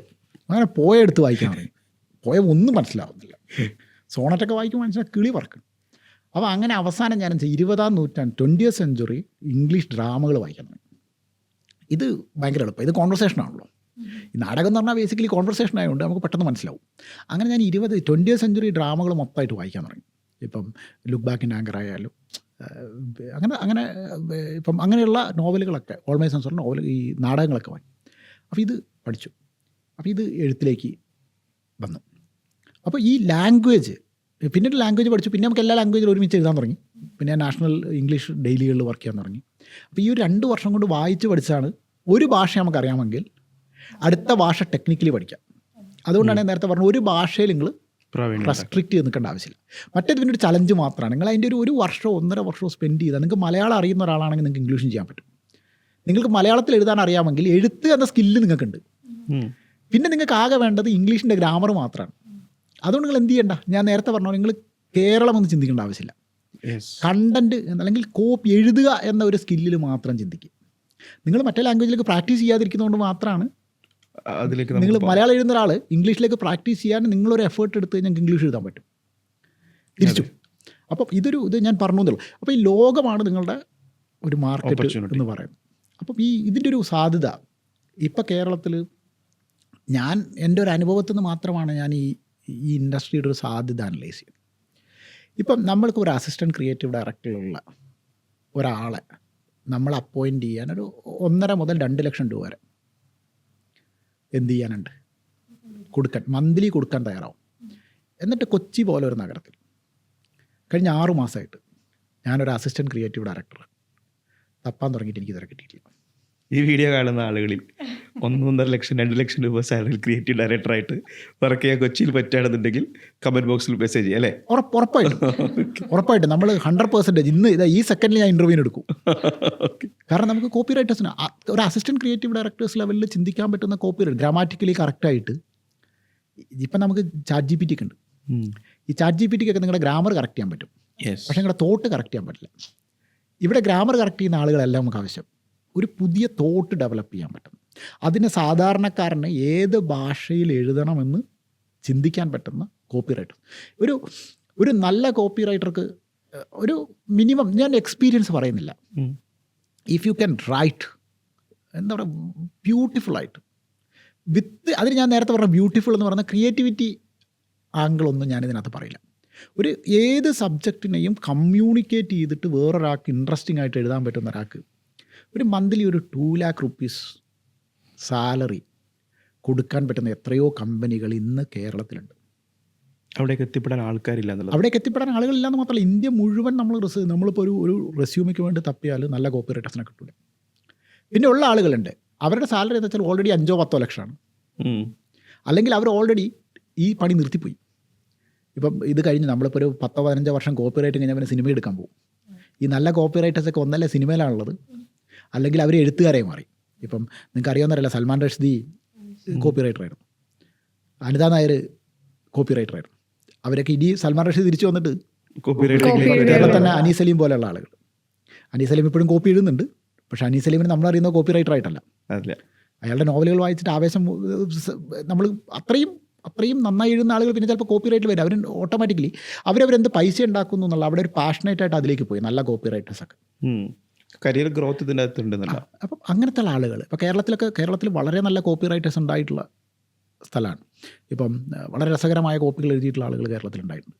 പക്ഷേ പുതിയ തലമുറയിൽ നല്ല കോപ്പി റൈറ്റേഴ്സ് ഉണ്ടാവുന്നുണ്ടാവാം, നല്ല കോപ്പി റൈറ്റേഴ്സ് ഉണ്ടാവാം, വലിയ വലിയ ഏജൻസികൾ നല്ല കോപ്പി റൈറ്റേഴ്സ് ഉണ്ടാവാം. പക്ഷേ സ്റ്റിൽ നമുക്ക് ഒരു പലതരത്തിൽ, ഞാനിപ്പോൾ ഏറ്റവും കൂടുതൽ വർക്ക് ചെയ്യുന്നത് ഇൻറ്റേർണൽ ഏജൻസികളിലാണ്. അതായത് എൻ്റെ ഒരു കോർ ഏരിയ എന്ന് പറയുന്നത് ഇൻറ്റേർണൽ ഏജൻസികൾ സെറ്റ് ചെയ്യുക. കാരണം ഫാസ്റ്റസ്റ്റ്, ഇപ്പോൾ നമ്മുടെ ഒരു കണ്ടൻറ്റിൻ്റെ പ്രോബ്ലം നമുക്കറിയാം. ഒരു വലിയ കമ്പനിക്ക് ഒരിക്കലും ഒരു എക്സ്റ്റേണൽ ഏജൻസി കൊടുത്തിട്ട് മാത്രമായിട്ട് നിൽക്കാൻ പറ്റില്ല. അത്രയും മീഡിയ പ്ലാറ്റ്ഫോംസ് കൂടുതലാണ്.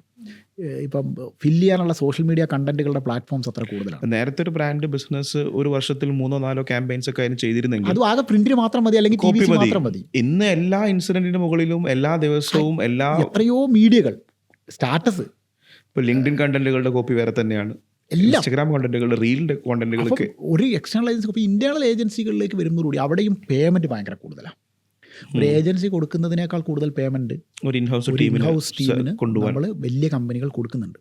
പക്ഷേ ഇവിടെ ഒന്നും പ്രോപ്പർ ആയിട്ടുള്ള കോപ്പി റൈറ്റേഴ്സിന് ഒരു പ്രോപ്പർ കോപ്പി റൈറ്റേഴ്സിനെ കിട്ടാനില്ല എന്നുള്ളത് റിയാലിറ്റി. ഇപ്പോൾ നമ്മളൊരു 5 വർഷം എക്സ്പീരിയൻസ് ഉള്ള ഒരാൾ പോലും ആക്ച്വലി ഇവിടെ വന്നു കഴിയുമ്പോൾ അയാളുടെ copy writing skill, common sense ഉണ്ടാവുന്നില്ല. നമ്മൾ ലാസ്റ്റ് ഗതി കെട്ടിട്ട് എക്സ്പീരിയൻസ് വെച്ച് ആളെ എടുക്കും, അവരുടെ പോർട്ട്ഫോളിയോ ഒക്കെ നോക്കും, പോട്ടെ എന്ന് വെച്ചെടുക്കും. പക്ഷേ അവർ വന്നു കഴിയുമ്പോൾ ഇവരുടെ ഈ കോമൺ സെൻസ് ആണ് ഇതിൽ actually copy writing plus common sense, ഇത് രണ്ടും കൂടെ ഉള്ള ആളെ കിട്ടുക എന്നുള്ളതാണ്. അതാണ് നിങ്ങൾ വളർത്തിയെടുക്കേണ്ട സ്കില്ലെന്ന് എനിക്ക് തോന്നുന്നു. കോപ്പി റൈറ്റിംഗ് അല്ലെങ്കിൽ ഗ്രാമർ പഠിക്കാനാണ് നോക്കുന്നത്. ഗ്രാമർ ചിലപ്പോൾ ചാറ്റ് ജി പി ടിക്ക് ചെയ്യാൻ പറ്റും. പക്ഷേ ഈ കോമൺ സെൻസിൻ്റെ ആംഗിൾ ചാറ്റ് ജി പി ടിക്കും ചെയ്യാൻ പറ്റില്ല. കോമൺ സെൻസ് ഒരു ടൂളിലും ഇല്ല. കോമൺ സെൻസ് ഉണ്ടാവുക എന്നുള്ളതാണ്. അങ്ങനെയുള്ള ആളുകൾക്ക് ഇന്നത്തെ കാലത്ത് കേരളത്തിലോ ഇന്ത്യയിലോ ലോകത്തോ ജോലിക്കൊരു സാധ്യതയിൽ കുറവുമില്ല. അത്രക്കേറെ ആളെ ഇവിടെ ആവശ്യമുണ്ട്. അങ്ങനെ വന്നാൽ നേരത്തെ നമ്മൾ സംസാരിച്ച പോലെ ബ്രാൻഡ് സ്വാമിനെയൊക്കെ സ്കെയിൽ ചെയ്ത് വേറെ ലെവലിൽ എത്തിക്കാൻ പറ്റും. എന്നെപ്പോലത്തെ 5 കോപ്പി റൈറ്റേഴ്സ് ഉണ്ടെങ്കിൽ 5 ബ്രാൻഡ് സ്വാമി ഉണ്ടാക്കാം. 5 കോപ്പി റൈറ്റേഴ്സിന് നമുക്ക് കിട്ടുക എന്നുള്ളതാണ് നമ്മൾ നേരിടുന്ന ഒരു ചലഞ്ച്. ആ ചലഞ്ചായിട്ട് തന്നെ നമ്മളത് കാണുന്നുണ്ട്.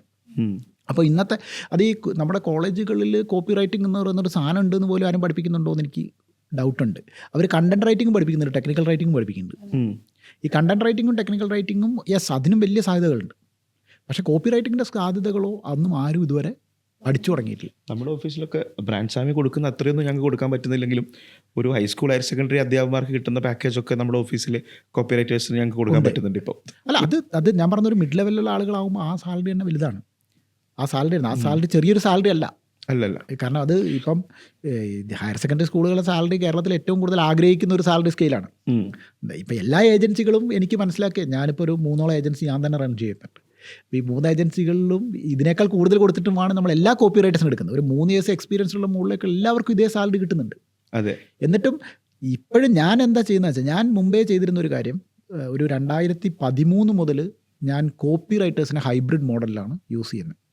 ഈ ബോംബെയിലൊക്കെ ഏജൻസികൾ വർക്ക് ചെയ്ത ആൾ ഫാമിലി ഇഷ്യൂ കൊണ്ട് ഇൻഡോറിലും ഔറംഗാബാദിലൊക്കെ പോയി താമസിക്കുന്നുണ്ടാവും. ഇവരെ ഞാൻ ഹയർ ചെയ്യും. ഇവർ ബോംബെയിൽ ഇവർക്ക് വരാൻ പറ്റില്ല, ഇവരുടെ എന്തോ ഫാമിലി അച്ഛന് സുഖം ഉണ്ടാവില്ല, അതുകൊണ്ട് ഗതി കെട്ടിട്ട് ഇവർ ഔറംഗാബാദ്, അപ്പോൾ ഇവരെ ഞാൻ ഹയർ ചെയ്യും. അല്ലെങ്കിൽ സേലത്ത്, ഈ ചെന്നൈയിലെ ഏതെങ്കിലും വലിയ ഏജൻസി വർക്ക് ചെയ്ത ആൾ അമ്മയ്ക്ക് സുഖമില്ലാണ്ട് സേലത്ത് വന്നിരിക്കുന്നുണ്ടാവും, അവരെ നമ്മൾ ഹയർ ചെയ്യും. ഞാൻ അങ്ങനെയാണ് കഴിഞ്ഞൊരു 10 വർഷമായിട്ട് സത്യത്തിൽ ഞാൻ അങ്ങനെയാണ് ഈ ബിസിനസ് റൺ ചെയ്തുകൊണ്ടിരിക്കുന്നത്. എൻ്റെ ഒരു കാലത്ത് ബ്രാൻഡ് സ്വാമിയുടെ കോഴിക്കോട് ഓഫീസിൽ മലയാളിയായിരുന്ന 2 പേരുണ്ടായിരുന്നു, ബാക്കിയൊക്കെ നോൺ മലയാളികളായിരുന്നു. ഇപ്പോഴാണ് നമ്മൾ കുറേ കൂടിയൊക്കെ മലയാളികളിലേക്ക് വന്നു തുടങ്ങിയത്. അപ്പം ബോംബെ നിന്നൊക്കെയുള്ള ആളുകളെ അവർ കുറേ കൂടി എക്സ്പീരിയൻസ്ഡ് ആണ്, അവർ എക്സ്പോസ്ഡ് ആണ്, അവരുടെ എക്സ്പോഷർ ഭയങ്കര കൂടുതൽ. അപ്പോൾ ഇതിൻ്റെ ഒരു കാര്യം എന്താ വെച്ചാൽ, കോപ്പി റൈറ്റിംഗ് ഭയങ്കര കുറഞ്ഞിട്ടുള്ള, ആളെ കിട്ടാനില്ലാത്തൊരു സൈഡാണ്. കോപ്പി റൈറ്റിങ്ങിലേക്ക് കൂടുതൽ ആളുകൾ വരണം. അതിൻ്റെ ഒരു റിക്വയർമെൻറ്റ് എല്ലാ തരത്തിലുണ്ട്. Marketing, communication. ഓക്കെ, ഞാൻ ക്രിയേറ്റീവ് റൈറ്റിംഗ് ഒന്നും ഞാനിപ്പോഴും ഉപയോഗിക്കുന്നില്ല. ക്രിയേറ്റീവായിട്ട് അങ്ങനെ കോർപ്പറേറ്റ് മെറ്റീരിയൽസ് എഴുതാൻ പറ്റും. ഇപ്പം ഒഗ്ലിവി പോലെയുള്ള ലോകത്തെ ഫേമസ് ആയിട്ടുള്ള കോപ്പി റൈറ്റേഴ്സ് പറഞ്ഞിട്ടുണ്ട്, യൂസർ മാനുവൽ വായിക്കുക എന്നുള്ളതാണ് ഒരാളുടെ ഏറ്റവും വലിയ സ്കില്ലെന്ന്. ഈ റോൾസ് റോയ്സിൻ്റെ പരസ്യം എഴുതുന്ന സമയത്ത്, റോൾസ് റോയ്സിൻ്റെ ലോകപ്രസിദ്ധമായ പരസ്യം എഴുതുന്ന സമയത്ത് അതിൻ്റെ ഐഡിയ ക്രാക്ക് ചെയ്തത് അയാൾ വേറൊരു ഐഡിയയും കിട്ടാതെ, ഒന്നും സംഭവിക്കാതെ, ഒരു പുതിയൊരു ആശയം കിട്ടാതിരുന്ന് രാത്രി ഗതികെട്ടിട്ട് യൂസർ മാനുവൽ വായിച്ചപ്പോൾ യൂസർ മാനുവലിനുള്ളിൽ പറയുന്നതാണ്, ആ കോപ്പി ഇങ്ങനെയായിരുന്നു: 80 കിലോമീറ്റർ 80 മൈൽ പെർ അവറിൽ റോൾസ് റോയ്സിൽ ഏറ്റവും വലിയ ഒച്ച അതിൻ്റെ ഉള്ളിൽ ഇലക്ട്രിക് വാച്ചിൻ്റെ ആണ്, ഇലക്ട്രിക് ക്ലോക്കിൻ്റെ ആണെന്നുള്ളതാണ് ആ കോപ്പി. അതിനേക്കാൾ ഒച്ച ഇഞ്ചിൻ്റെ വേറൊരു ഭാഗത്തുനിന്നും ഉണ്ടാവില്ല. അപ്പം ഇത് യൂസർ മാനുവലിൻ്റെ ഉള്ളിൽ നിന്ന് കിട്ടിയെന്നാണ് ഈ കണ്ടന്റ് അപ്പോൾ യൂസർ മാനുവൽ വായിച്ച് ഗതി കെട്ടിട്ട് എനിക്ക് ആ ക്രിയേറ്റീവ് ഡയറക്ടറെ ചിന്തിക്കാൻ പറ്റും. അയാളുടെ ഒരു ഐഡിയ ഇല്ലാണ്ട് യൂസർ മാനുവൽ ലാസ്റ്റ് ഗതി കെട്ടിട്ട് പിന്നെ യൂസർ മാനുവൽ വായിച്ച് കളയാം എന്ന് ചിന്തിക്കുന്ന തരത്തിൽ ഇപ്പോഴത്തെ യൂസർ മാനുവലൊക്കെ വളരെ ചെറുതാണ്. കാരണം എല്ലാം ഓൺലൈനിലുണ്ട്. പണ്ട് ഞാൻ VPL വർക്ക് ചെയ്യുന്ന സമയത്ത് ഞങ്ങളുടെ ഒരു ഡിവിഷൻ യൂസർ മാനുവൽ ഉണ്ടാക്കുന്ന പണിയായിരുന്നു. അന്ന് 160 പേജ് 170 പേജുള്ള സാധനമാണ് യൂസർ മാനുവൽ.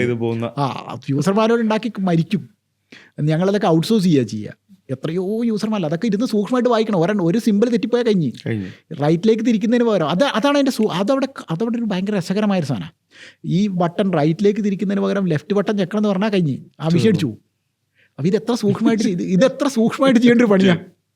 അപ്പോൾ ആ യൂസർ മാനുവൽ ഉണ്ടാക്കിയത് ഞങ്ങളൊക്കെ എത്രയോ യൂസർ മാനുവൽ ഉണ്ടാക്കുമായിരുന്നു. അതൊരു രസമുള്ള പരിപാടിയാണ്. അത് നമുക്ക് തെറ്റൊന്നും പറയാൻ പറ്റില്ല. അതിനകത്ത് ഒരു പ്രാക്ടിക്കൽ ഒരു സൂക്ഷ്മതയുടെയൊക്കെ ഒരു സാധനമുണ്ട്. അപ്പം കണ്ടൻറ്റ് മേക്കേഴ്സിൻ്റെ ഒരു കാലമാണിത്. ഈ കണ്ടൻറ്റ് ചിന്തിക്കുന്ന സമയത്ത് അത് കോപ്പി റൈറ്റിംഗ് മാത്രമായിട്ട് ഇപ്പം ഉണ്ടോ എന്നുള്ളത് എനിക്കറിയില്ല. ചിലപ്പോൾ ഒരു കോപ്പി ഇല്ലാത്ത കോപ്പി എഴുത്തുകാരുണ്ട്. ചിലപ്പോൾ ഒരു കോപ്പി എഴുതേണ്ടി വരില്ല. വേണോ ഒരു കോപ്പി ആ സാധനത്തിൽ ഉണ്ടാവില്ല.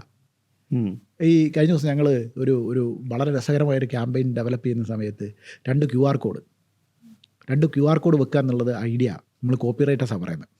ഡിസൈനാണ് 2 QR കോഡ് മാത്രം, ഒന്നുമില്ല. 2 QR കോഡ് ഇത് ആര് കണ്ടാലും തുറന്ന് ഇത് വായിച്ചു പോയിക്കോളും. ഞങ്ങളന്ന് പറഞ്ഞൊരു ഐഡിയ വെച്ചാൽ ഈ QR കോഡ് മാത്രം വെക്കുക, കോപ്പി വേണ്ട, ഒന്നുമില്ല, പരസ്യത്തിൽ QR കോഡ് മാത്രം. സൗകര്യമുള്ളവരൊക്കെ എടുത്ത് വായിക്കും. വെറുതെ ഒരു QR കോഡ് വെക്കൂലല്ലോ. ഈ QR കോഡ് വളരെ എളുപ്പത്തിൽ വായിക്കാവുന്ന സാർ. എന്തായാലും ക്യൂരിയോസിറ്റി കൊണ്ട് ഇവരിത് അതിനടിയിൽ നമ്മളിത് പ്ലീസ് ടാപ്പ് ഇട്ട് റീഡ് ഇറ്റ് എന്നൊക്കെ പറഞ്ഞാൽ അതിൻ്റെ ഇൻട്രസ്റ്റ് പോയി. അത് പറയാതിരുന്നാൽ പിന്നെ ഇൻട്രസ്റ്റ് ആയി. ഈ പഴം നിങ്ങൾ കഴിക്കരുതെന്ന് പറഞ്ഞപ്പോൾ ആ പഴമാണ് നമ്മൾ കഴിച്ചത്. ആ പഴം കഴിച്ചു നോക്കി. QR കോഡ് അവിടെ വെച്ച് കഴിഞ്ഞാൽ QR കോഡ് അറിയാനല്ലോ സ്കാൻഡസ് എന്നൊക്കെ എഴുതാം. അപ്പോൾ എഴുതാതിരിക്കുക എന്നുള്ളത് എന്താണ്? ഇത് മൈക്കലാഞ്ചലോ പറഞ്ഞ പോലെയാണ്. മൈക്കലാഞ്ചലോ ഇവിടെ ഒരു ശില്പം ഉണ്ടാക്കുമ്പോൾ കൊത്തുന്നതല്ല, ഏത് ഭാഗമാണ് ഈ ശില്പം അല്ലാത്തതെന്ന് കണ്ടെത്തുന്നവരാണ് ശില്പി. എന്താണ് എഴുതാതിരിക്കുക എന്നുള്ളതാണ്. ഇപ്പം ഞാനതിൽ ഒരു രസകരം എഴുത്തിൻ്റെ ഒരു കാര്യം വരുമ്പോൾ ഞാൻ എഴുതിയിട്ടുള്ള ഏറ്റവും രസകരം, ഞങ്ങൾ വൈറലാക്കിയ ഒരു വീഡിയോ ആയിരുന്നു കുറേ വർഷങ്ങൾക്ക് മുമ്പ്. അധികം കണ്ടൻറ്റൊന്നും വൈറലാവാതിരുന്ന കാര്യത്തിൽ 2014 ഞങ്ങളൊരു സ്ത്രീയുടെ കഥ, ഒരു ട്രെഡ്മില്ലിൽ 60 ദിവസം ഓടി തടി കുറച്ച് ഭർത്താവിന് ലിവർ കൊടുക്കുന്ന ഒരു സ്ത്രീയുടെ കഥ, സംസ്കാരം. അത് ഞങ്ങൾ വീഡിയോ ആക്കുന്ന സമയത്ത് എന്നെ സംബന്ധിച്ച് ഒരു ചലഞ്ചും ഉണ്ടായിരുന്നില്ല. ആ വീഡിയോ മിഥുൻ മാനുവലാണ് ഡയറക്റ്റ് ചെയ്തത്. അപ്പം ഞങ്ങൾ ആ സ്റ്റോറി എൻ്റെ മനസ്സിലേക്ക് വരുന്ന അങ്ങനെ ഞങ്ങൾ ഒരുപാട് പ്രൊഡക്ഷൻ ഹൗസിലെടുത്ത് പോയി. അന്ന് ഞാൻ സ്ക്രിപ്റ്റ് എഴുതി തുടങ്ങിയിട്ടില്ല. അപ്പോൾ നമ്മളത്തിൽ പ്രൊഡക്ഷൻ ഹൗസിലെടുത്ത് പോയി. ഇവരൊന്നും പറയുന്ന കഥ എനിക്ക് ഇഷ്ടപ്പെടുന്നില്ല. അങ്ങനെ ഞാൻ ലാസ്റ്റ് മാനേജറോട് പറഞ്ഞു, ഈ ബ്രാൻഡ് മാനേജറോട് പറഞ്ഞു, നിങ്ങളുടെ കുറച്ച് പേഷ്യൻസിൻ്റെ കഥ കേൾക്കണം. അപ്പോൾ വളരെ ഒരു 2ാമത്തെ 3ാമത്തെ കഥയായിരുന്നു ഈ സ്ത്രീയുടെ കഥ. അപ്പോൾ ഞാൻ പറഞ്ഞു ഇത് മതി, സംഭവം അടിപൊളിയാണ്, കഥ ഇത്രയേ ഉള്ളൂ, വളരെ സിമ്പിളാണ്. ഒരു ഹസ്ബൻഡിൻ്റെ ലിവർ മോശമാവുന്നു, ലിവർ കേടാവുന്നു. അപ്പോൾ ഇത് അടുത്ത ഇത്ര മാസത്തിനുള്ളിൽ ചെയ്തില്ലെങ്കിൽ ആൾ മരിച്ചു പോകും. കൊടുക്കാമെന്ന് പറഞ്ഞ സിസ്റ്ററാണ്. സിസ്റ്റർക്ക് എന്ത് പറ്റിയെന്ന് വെച്ചാൽ അടുത്ത ദിവസം പേടിയായി, കൊടുക്കുകയാണല്ലോ. അപ്പോൾ എന്ത് ചെയ്തു, സിസ്റ്റർ വിഡ്രോ ചെയ്തു. അപ്പോഴേക്കും ഡോക്ടർ പറഞ്ഞു ഇനി നമുക്ക് അധികം കാലം കിട്ടിക്കോണമെന്നില്ല, സോ നമുക്ക് എന്തെങ്കിലും ചെയ്താൽ പറ്റില്ല. അപ്പോൾ ഈ വൈഫ് എന്ത് പറഞ്ഞു, ഞാൻ കൊടുക്കാമെന്ന് പറഞ്ഞു നോക്കുമ്പോൾ ഫാറ്റി ലിവർ ഉണ്ട്, തടി കൂടുതലാണ്, തടി കുറയ്ക്കാണ്ട് ഇത് മുന്നോട്ട് പോകാൻ പറ്റില്ല, ദിവസവും കയ്യിൽ കുറവാണ്. അപ്പോൾ ഇവർ തിരിച്ചു വരുന്ന വഴിക്ക് ഈ വിജയേട്ടൻ ഒരു ഡ്രൈവറാണ്. ഡ്രൈവറുടെ അയാളുടെ മുതലാളിയുടെ വീട്ടിൽ പോയി വരുന്ന വഴിക്ക് അവിടെ ഒരു ട്രെഡ്മില്ല് വെറുതെ കിടക്കുന്നു. അപ്പോൾ ഈ ട്രെഡ്മില്ല് മോളാണ് ഉപയോഗിക്കുന്നത്, അത് മുതലാളിയുടെ മോൾ ഉപയോഗിക്കുന്ന ട്രെഡ്മില്ലാണ്. അപ്പോൾ മോളോട് ചോദിക്കണം ഞാൻ ഇതെടുത്തോട്ടെ. അപ്പോൾ ഈ ട്രെഡ്മില്ല് എടുത്ത് വീട്ടിൽ കൊണ്ടുവന്നിട്ട് 60 ദിവസം കൊണ്ട് തടി കുറച്ചിട്ട് ഈ സ്ത്രീ എന്ത് ചെയ്യുന്നു, ഭർത്താവിന് ലിവർ കൊടുക്കുന്നു. ഈ കഥ കേട്ടപ്പോൾ തന്നെ കഥ മനസ്സിലായി. ഇതിൻ്റെ സ്ക്രിപ്റ്റിൽ വേറൊരു ചേഞ്ചും ഇല്ല. പക്ഷേ എനിക്ക് അന്ന് എൻ്റെ ഉള്ളിൽ തോന്നിയൊരു ഡൗട്ട് എന്താ വെച്ചാൽ, ഇതൊക്കെ കഴിഞ്ഞ് ആദ്യമായിട്ട് ഈ ഭർത്താവ് ഭാര്യയെ കണ്ടപ്പോൾ എന്ത് പറഞ്ഞിട്ടുണ്ടാവും? ഇതെന്നെ സംബന്ധിച്ച് ഭയങ്കര എനിക്ക് ആ ചോദ്യം എൻ്റെ മനസ്സിൽ നിന്ന് പോകില്ല. അപ്പോൾ ഞാൻ വിചാരിച്ചു അന്ന് രാത്രി ഇയാളെ കാണണം. അപ്പോൾ ഞാൻ ഈ വരാൻ നമുക്ക് ഇയാളെ ഒന്ന് കാണാൻ പറ്റുമോ? അപ്പോൾ അന്ന് രാത്രി ഞങ്ങൾ ഇയാളുടെ വീട്ടിൽ പോയി, വിജയേട്ടൻ്റെ വീട്ടിൽ പോയി. വിജയേട്ടൻ ഈ ഒറ്റ ചോദ്യം ചോദിക്കാറുള്ളൂ, ബാക്കിയൊക്കെ ത്രൂ ആണ്, കഥയൊക്കെ നമുക്ക് മനസ്സിലായി, വേറെ ആരുടെ ഹെൽപ്പ് വേണ്ട. ഒറ്റ ചോദ്യം ചോദിച്ചു, വിജയേട്ടാ ഇത് എന്തായിരുന്നു നിങ്ങൾ ആദ്യമായിട്ട് പറഞ്ഞിട്ടുള്ളത്? അപ്പോൾ ഈ വിജയേട്ടൻ എന്നോട് ആക്ച്വലി പറഞ്ഞത് ഇപ്പോഴാണ് മോളെ നീ ശരിക്കും എൻ്റെ കരളായത് എന്നാണ്. പക്ഷേ ഈ വീഡിയോയിൽ ഇതില്ല. കാരണം ഇത് പറഞ്ഞിരുന്നെങ്കിൽ അവിടെ ഫണ്ണായി മാറുമായിരുന്നു. അപ്പോൾ ഇപ്പോൾ ഉണ്ടായിരുന്ന ആ ഒരു ഇമോഷണൽ സാധനങ്ങൾ പോയി. അപ്പോൾ ഈ ഒരു പോർഷൻ നമ്മൾ ഒമിറ്റ് ചെയ്യുക എന്നുള്ളതാണ് കോപ്പി റൈറ്റിംഗ്.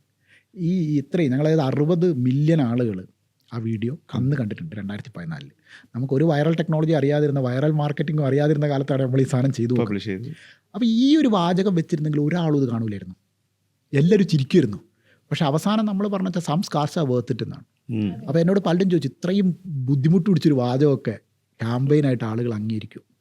അന്ന് ഞങ്ങളുടെ മുന്നിൽ വന്നൊരു ചോദ്യമാണ്, some scars are worth it. ഒന്നാമത് കേരളത്തിൽ മലയാളി വർക്ക് ചെയ്യുള്ളൂ എന്ന് പറയുന്ന ഒരു ഓഡിയൻസ്, ഇത്രയും ഇമോഷണലായ ഒരു വീഡിയോയ്ക്ക് ഇത്രയും വലിയൊരു സെൻറ്റൻസ് ആവശ്യമുണ്ടോ? അപ്പോൾ നമ്മളതിൽ ഉറച്ചു നിൽക്കുകയാണ്, മലയാളം വേണ്ട, ഇത് മലയാളം വെച്ചത് പൊട്ടും, ഇതും ഇംഗ്ലീഷിൽ പോയാൽ മതി, നമ്മളിങ്ങനെ വാശി പിടിച്ച് നിൽക്കുകയാണ്. അപ്പോൾ ഇങ്ങനത്തെ ഒരു വാചകമൊന്നും ഇല്ലാതെ വളരെ സോളിഡായിട്ട് പറഞ്ഞാലും ആളുകൾ ഇഷ്ടപ്പെടും. നമ്മൾ കഥ പറയുക എന്നുള്ളതാണ് ഇതിൻ്റെ ഒരു ബേസ്. പക്ഷേ ഇങ്ങനെ ചിന്തിക്കാൻ പറ്റണം, അത് എന്ത് എഴുതരുത് ചിന്തിക്കാൻ പറ്റുന്നതാണ് ശരിക്കും പറഞ്ഞാൽ. അതാണ് ഇല്ലാത്തത്. എന്തും എഴുതാൻ പറ്റിയ ആളുകൾ നമ്മുടെ നാട്ടിലുണ്ട്. ഓക്കെ, ഇപ്പോൾ പറഞ്ഞ് ഇങ്ങനെ ഇരിക്കുന്ന സമയത്തുള്ള ഒരു 1 പേജ് ലീഫ്ലെറ്റ് വേണം, 10 മിനിറ്റ് വരും 1 പേജ് ലീഫ്ലെറ്റ് ആയിട്ട് 10 പേജ് വേണം. ഞാൻ ഭയങ്കരമായിട്ട് അത്ഭുതപ്പെട്ടിട്ടുണ്ട്. എനിക്ക് ഒരു പേജ് എഴുതുക, അല്ലെങ്കിൽ ഒരു പേജിലെ 4 വാക്ക് എഴുതണമെങ്കിൽ എനിക്ക് 2 ദിവസം വേണം. അതുകൊണ്ട് എഴുതാൻ പോകാറില്ല. എനിക്കൊരു വാചകം, ഒരു PPT ഉണ്ടാക്കണമെങ്കിൽ എനിക്ക് എത്രയോ നേരം വേണം. ഇന്നലെ ഞാനൊരു go to hit market plan ഇന്നലെ രാത്രി 3 മണിക്ക് തുടങ്ങിയിട്ട് 9ാമത്തെ സ്ലൈഡ് ഞാൻ എഴുതുന്ന രാത്രി 11:30. 9 സ്ലൈഡ് ടോട്ടൽ എഴുതിയിട്ടുണ്ടാവും, ഒരു 200 വാക്ക് ഉണ്ടാവില്ല. പക്ഷേ 9ാമത്തെ സ്ലൈഡ് ഞാൻ എഴുതുന്നത് രാത്രി 11:30. 8 മണിക്കൂർ കണ്ടിന്യൂസ് ആയിട്ട് 200 വാക്ക് എഴുതാൻ വേണ്ടി എടുക്കുകയാണ്. അപ്പോഴാണ് നമ്മൾ ബ്രോഷർ എന്ന് പറഞ്ഞാൽ ഉടനെ വരുന്നു. ബ്രോഷർ 1/2 മണിക്കൂർ കഴിഞ്ഞാൽ ബ്രോഷർ റെഡി. എന്തും അതാണ്. അപ്പം എന്ത് എഴുതരുത് എന്ന് ചിന്തിക്കാൻ പറ്റാനുള്ള കോപ്പി റൈറ്റേഴ്സിനെയാണ് നമുക്ക് വേണ്ട, എഴുതുന്ന ആളുകളെ നമുക്ക് വേണ്ട. ഒരുപാട് നന്ദി ബ്രാൻഡ് സ്വാമി. നമ്മൾ ആരംഭിച്ചത് 8ാമത്തെ വയസ്സിൽ പത്രങ്ങളുടെ തലക്കെട്ടുകൾ വായിച്ചു തുടങ്ങി. വയനാട് പടിഞ്ഞാറത്തറയിൽ നിന്നും പിന്നീട് ഡോക്ടർ ആവാൻ വേണ്ടി വീട്ടുകാരെ നിർബന്ധിച്ചപ്പം അന്ന് ഒരു വലിയ നോ പറയുകയും 20ാമത്തെ വയസ്സിൽ മലയാള മനോരമയുടെ ഓൺലൈനിൽ തൊഴിൽ വീതിയിലാണ് കരിയർ ആരംഭിച്ചത്. പിന്നീട് അങ്ങോട്ട് ഇന്ന് ഈ സമയം വരെ ലോകത്തെ പല വേൾഡ് ക്ലാസ് ബ്രാൻഡുകളുടെയും സ്ട്രോങ് കമ്മ്യൂണിക്കേഷനിൽ, അവരുടെ കോണ്ടന്റിൽ, അവരുടെ മാർക്കറ്റിങ്ങിൽ അവരെ ഹെൽപ്പ് ചെയ്തുകൊണ്ടിരിക്കുന്നു. നമ്മൾ ആരംഭിച്ചത് ശരിക്കും ജീസസ് ക്രൈസ്റ്റിൽ നിന്നാണ്. പിന്നെ ഗീബൽസും ഹിറ്റ്ലറും റേഡിയോളജിയുടെ മാഗസിനും തുടങ്ങി ബ്രോഷറും, നമ്മളിന്ന് റോഡുകളിലൊക്കെ കാണുന്ന പല ഹോർഡിങ്സുകളുടെ കോപ്പി റൈറ്റിങ്ങിലും കോണ്ടന്റുകളുടെ ഒരു പ്രൊഡക്ഷൻ, മാനുഫാക്ചറിങ്, അങ്ങനെ തുടങ്ങി 40-40-20 റൂളൊക്കെ ആയിട്ട് വളരെ സംഭവബോധമായ ഒരു പോഡ്കാസ്റ്റ് തന്നെയായിരുന്നു. ഈ വീഡിയോ കാണുന്ന ആളുകൾക്ക് ഇന്നത്തെ ഈ പോഡ്കാസ്റ്റിലൂടെ ഒരുപാട് വലിയ വാല്യുബിൾ ആയിട്ടുള്ള ഇൻഫർമേഷൻസ് കിട്ടിക്കാണും. ഇന്നത്തെ ഈ സമയം ഞങ്ങൾക്ക് നൽകിയതിനും ഞങ്ങളുടെ ഈ ഒരു മാനുഫാക്ചറിങ് സ്റ്റുഡിയോയിലെത്തി ഈ പോഡ്കാസ്റ്റിൽ ഞങ്ങളോടൊപ്പം ചേർന്നതിന് ഒരുപാട് നന്ദി. Thank you so much. Thank you.